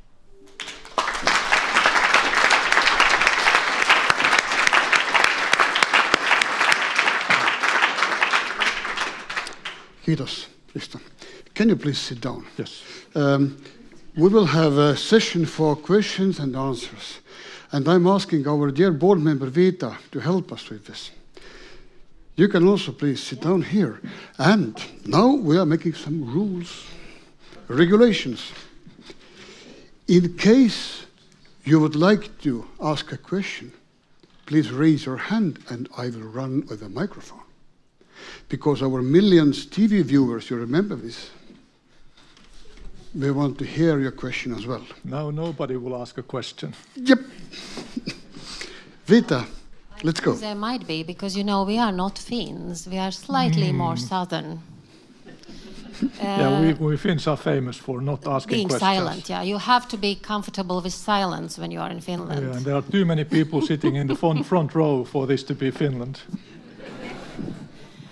Yeah, I have a question. You talked about a lot about the future, but I read your book and a little bit I want to ask about past. Mm-hmm. Did you at some point feel insecure in walking a street in Finland when all this was going on with Nokia? Well, the answer is no, but I was afraid that I would be feeling insecure. And I remember when when we were just about to announce the sale of the mobile phone business to Microsoft, and I had a family meeting. My kids were still pretty young at that time, and I was afraid that they would be bullied at school because of what their dad has been doing. And I wanted to warn them. So I told them that there will be an announcement tomorrow that may get some of your friends' parents angry, and they may be talking things at home that your friends will hear, and they may come to talk to you about it, and they may be angry as well. So I was afraid of that reaction, but actually, Finns, based on what we already discussed, were quite well behaved, and my kids were not bullied at all, and I was not bullied, not much at least. You know, I can continue on that theme because I have 30-year relationship with Nokia. I was very upset. Are you going to bully me? No, I won't. I read your book and I forgave you. But you know, that was a tough week. I mean, I'm still carrying a Nokia phone. It's a very sad-looking XR20, and I know it's not exactly Nokia as it used to be, but basically I am really into Nokia. So I just wanted to ask you, what kind of mobile phone do you have nowadays? An iPhone. Do you know why? Well, yes, please explain. I believe that iPhone or Apple has the greatest respect for privacy out of the players in the market. And being in cybersecurity for my whole life, that has steered my choice of device. Apple is not monetizing our information.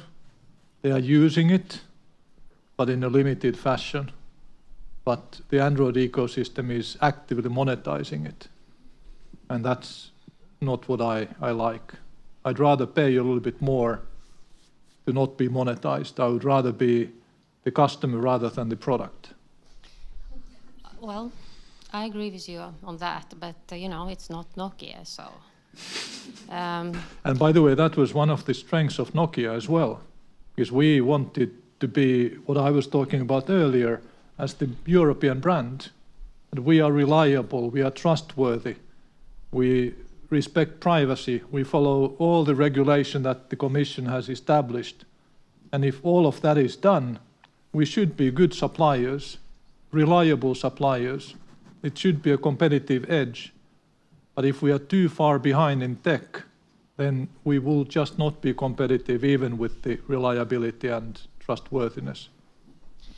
You were talking a lot about kind of this huge macro perspective, and I would like to most talk about what's in it for us here in the Baltics, And I agree with Estonian Prime Minister who said that we should have a Nokia ourselves. I mean, Nokia used to be basically what ChatGPT is for generative AI nowadays, because, you just took already something that was done and you made it elegant, easy to use, customer friendly. So I think that, and actually Nokia was transformative for Finnish economy, for Finland. I mean, you told yourselves that you were ashamed to be Finn, and then suddenly you became proud to be Finn.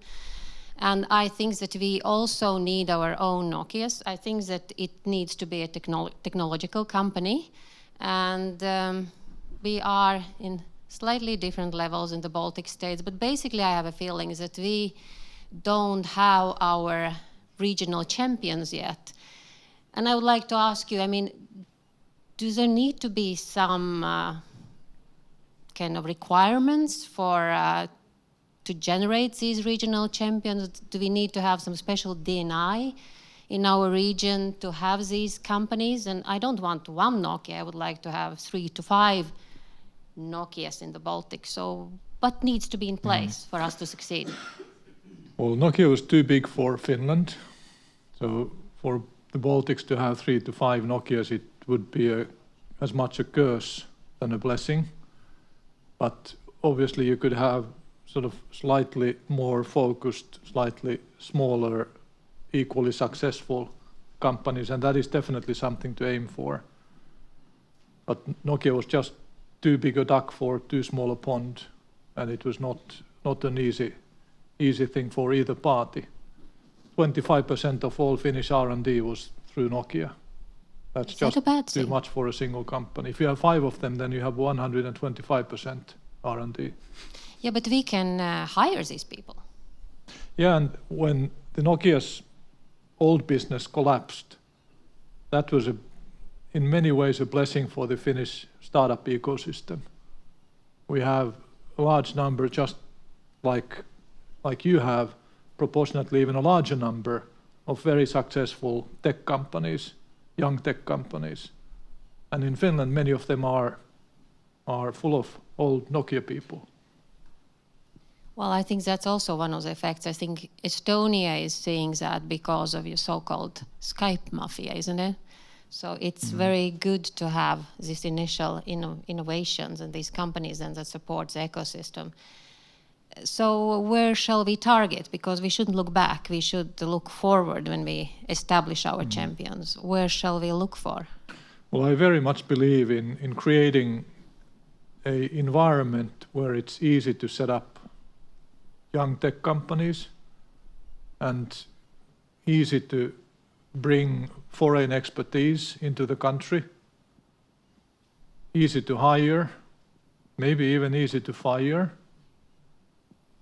good education, strong investments into that, support for R&D, but not direct it too much. Like the companies where I'm involved, one is trying to revolutionize eyewear, eyeglasses. One is doing multi-physics simulation on quantum hardware. One is trying to revolutionize the way companies process their financial information. So my point is that they are all over the place. And you cannot predict which startups will be successful at a very early stage. And the government definitely cannot predict it. So you need to be focused on creating the right environment and then allowing the flowers to bloom wherever they grow up. That's what I very strongly believe. Of course, you can create programs. For example, in Finland, we have had quite successful programs for the gaming industry. But then we already had tens and tens of gaming companies. So there was sort of enough seeds in place to pour water and the kind of ingredients that these companies needed to grow on them. Not picking which ones of them would be successful, but investing into the domain. Vita, we have two questions. One is in the back and one here. Please. Yes. Given the board's responsibility to handle the different stakeholders you've discussed, how do you stop it becoming just a committee that actually in paper satisfies everybody, but satisfies nobody because you're trying to do too many things? Well, that's definitely a challenge for the board, even without actively trying to please all the stakeholder groups. I personally believe that it's best for the employees to work in a successful company.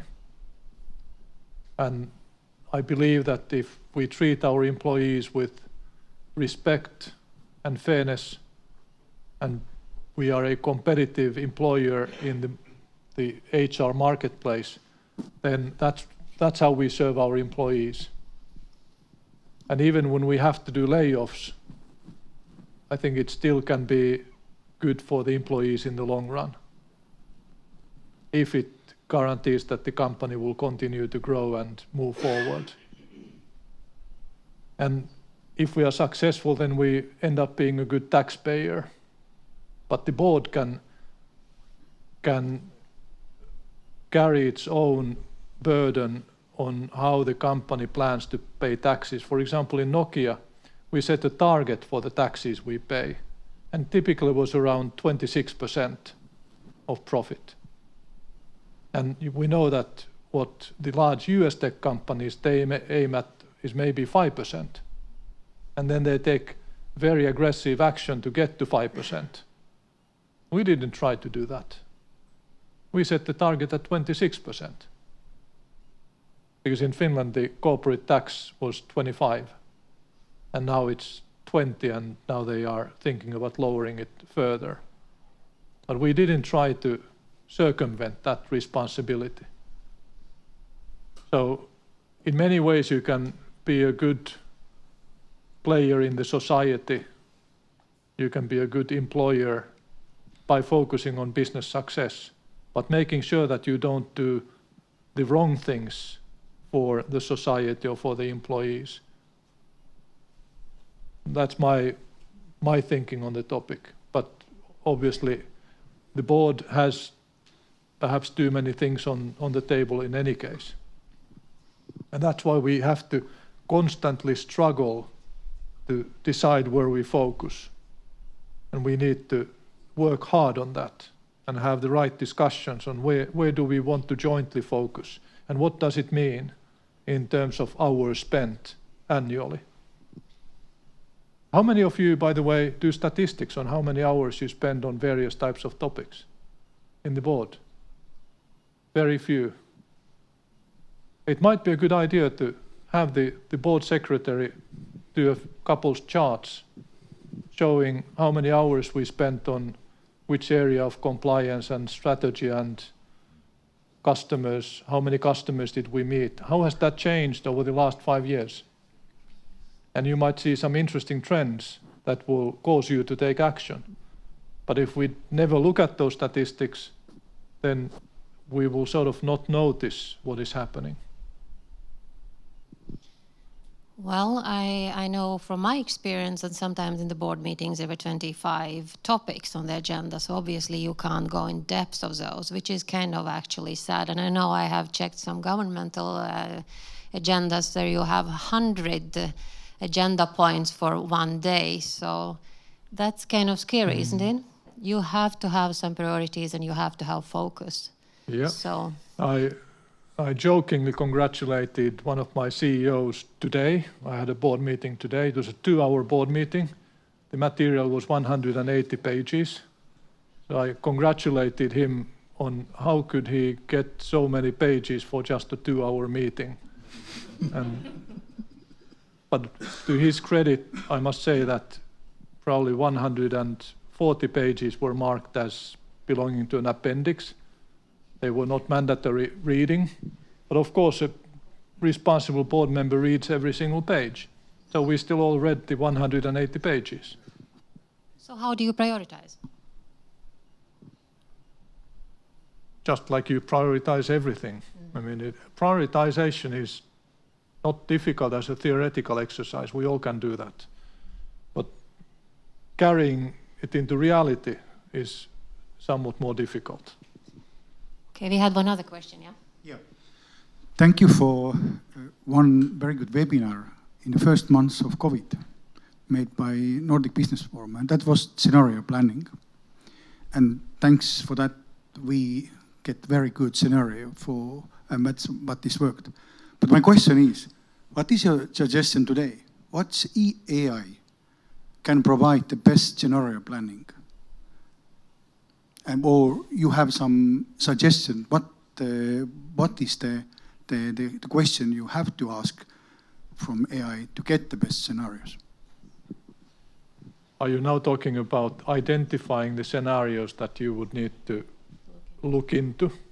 For the future. Yeah. So for you to use the current AI in a very effective way, you need to understand how these systems react to the prompts that you give to them. And that's not, it's sort of a new art. It's a new muscle that you need to build. You shouldn't just ask what you want. You need to understand how to phrase it for the system to do what you actually wanted. And one way to do that is to ask the LLM to create the prompt for you, that you then feed back, perhaps the same LLM or another LLM. Maybe you can identify one LLM that is really good at creating prompts, and then another one that you use to answer it. But this is the way the LLMs that do sort of planning, this is how they work. And many of you have seen this because, for example, the OpenAI deep research function, it allows you to sort of track how it progresses in its own thinking. And it starts to break the bigger project into pieces and then executing those pieces one by one. And a good prompt for a normal LLM does much of that. And it explains in various ways what you want as an outcome, how you want it expressed. And you can, of course, also chain different LLMs doing an agentic architecture and workflow. Doesn't work really great yet. The benefit is quite small at the moment, but that will be changing as we go forward. But just experiment and exercise the muscle of prompting. I understood that we have one more question. Yeah, I wanted to ask a question about, it seemed like a very interesting, almost mindset bias that you introduced after you did your presentation. Towards the end of your presentation, you were speaking about the European needs to get better performing enterprises. They're more competitive, in particular with the United States. And I would fully agree with that. And then when you got the question about Nokia, and you talked about how one of the problems with Nokia was it was almost too large for its own backyard. It was kind of a bad thing. But that would be a little bit like saying Microsoft is too large for Washington State. It's really a bad thing that Microsoft is in Washington State. The European Union is more of a confederation of states. But the thing that you're talking about there, isn't it one of the fundamental problems that you have, which is this thing of, well, we wouldn't want something that's too large, for example, for Tallinn or for Vilnius or for Riga. I mean, what is too large for Riga? Can't you have a global enterprise that is not too large for Riga?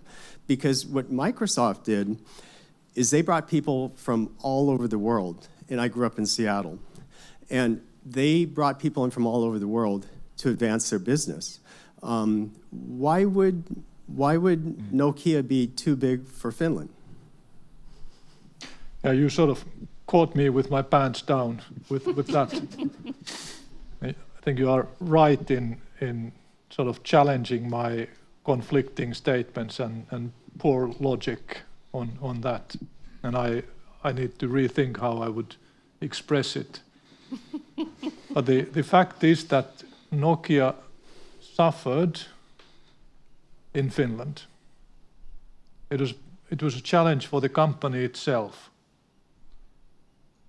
Because I believe in the kind of an organization where the top leadership actually sees the other team members on a regular basis. I enjoy having space on the same floor with the other people in the same team. And in a small country where you set up a leadership team trying to hire the best global talent, you can't easily get them to move to a small country. And then you have a globally dispersed leadership team, which brings its own challenges. So that's just one example of the kind of challenge that Nokia had. And when you have your R&D largely in the same place, you may bump to the ceiling. You just can't get more people. There's no more talent. You are eating up all that graduates from the universities in relevant fields, which also reduces the oxygen for the other companies in the same space. So it was difficult. That's just a fact. And whether Microsoft is good for Seattle, we could debate about that as well. Whether it's too big for Seattle. But still, I do believe that Europe needs its champions. We should have global champions. The Commission has prevented the formation of global champions on a number of occasions. And that has been wrong. And I would definitely welcome the Baltic countries to have their own large digital champions, global players. But maybe we can learn something from the challenges that Nokia had in Finland and avoid some of those while we strive to build really global, large, successful companies, which I fully agree with you, we definitely need to try to do. You know, Risto, you are still quite a young guy, so I think we'll hire you for our Baltic champion. Would you come and work for us? We can talk about that. Thank you. Okay, done deal. Yeah.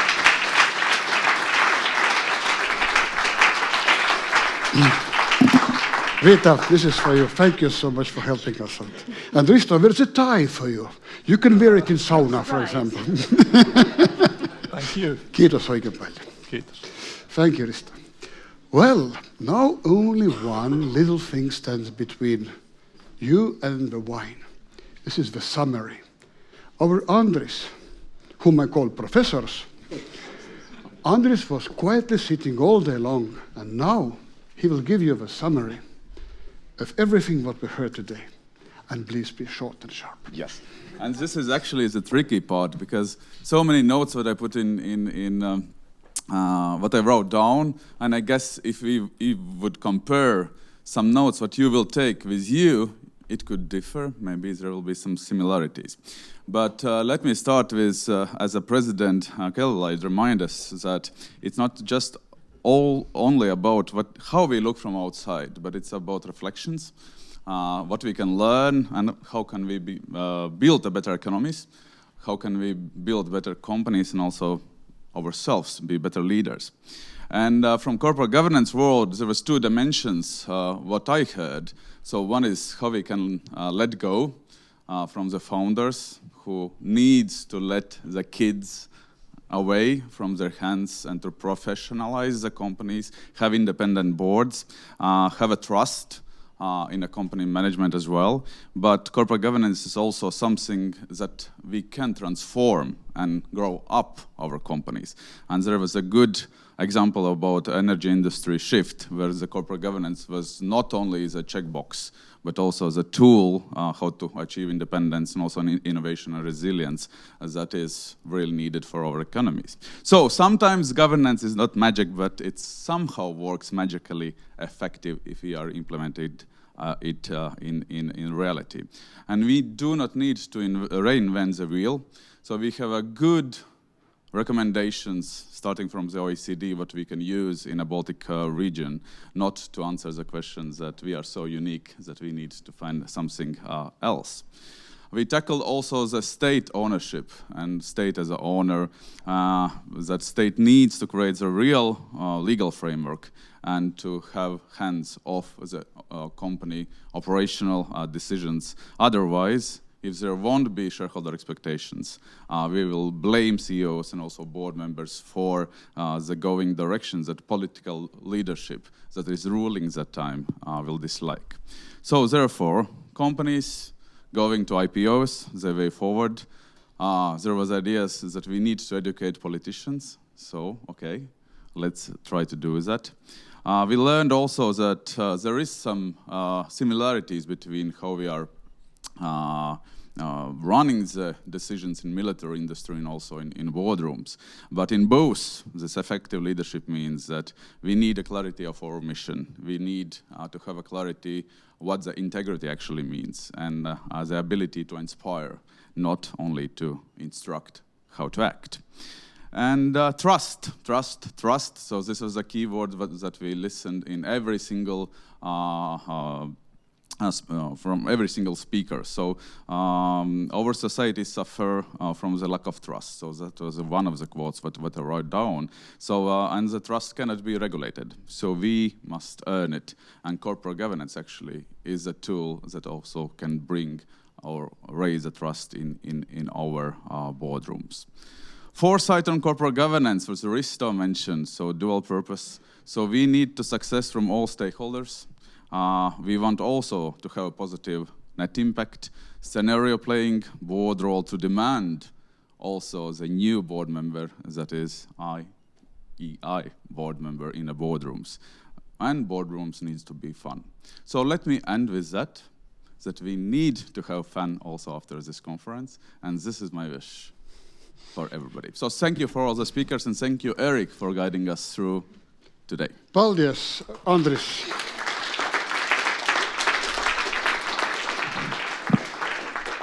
Andris gets a book signed by Risto.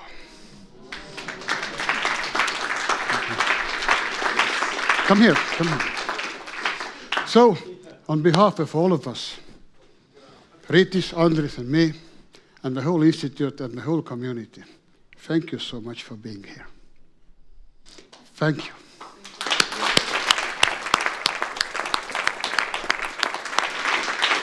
And a special notice for Estonian participants, next year, EVA conference again, right?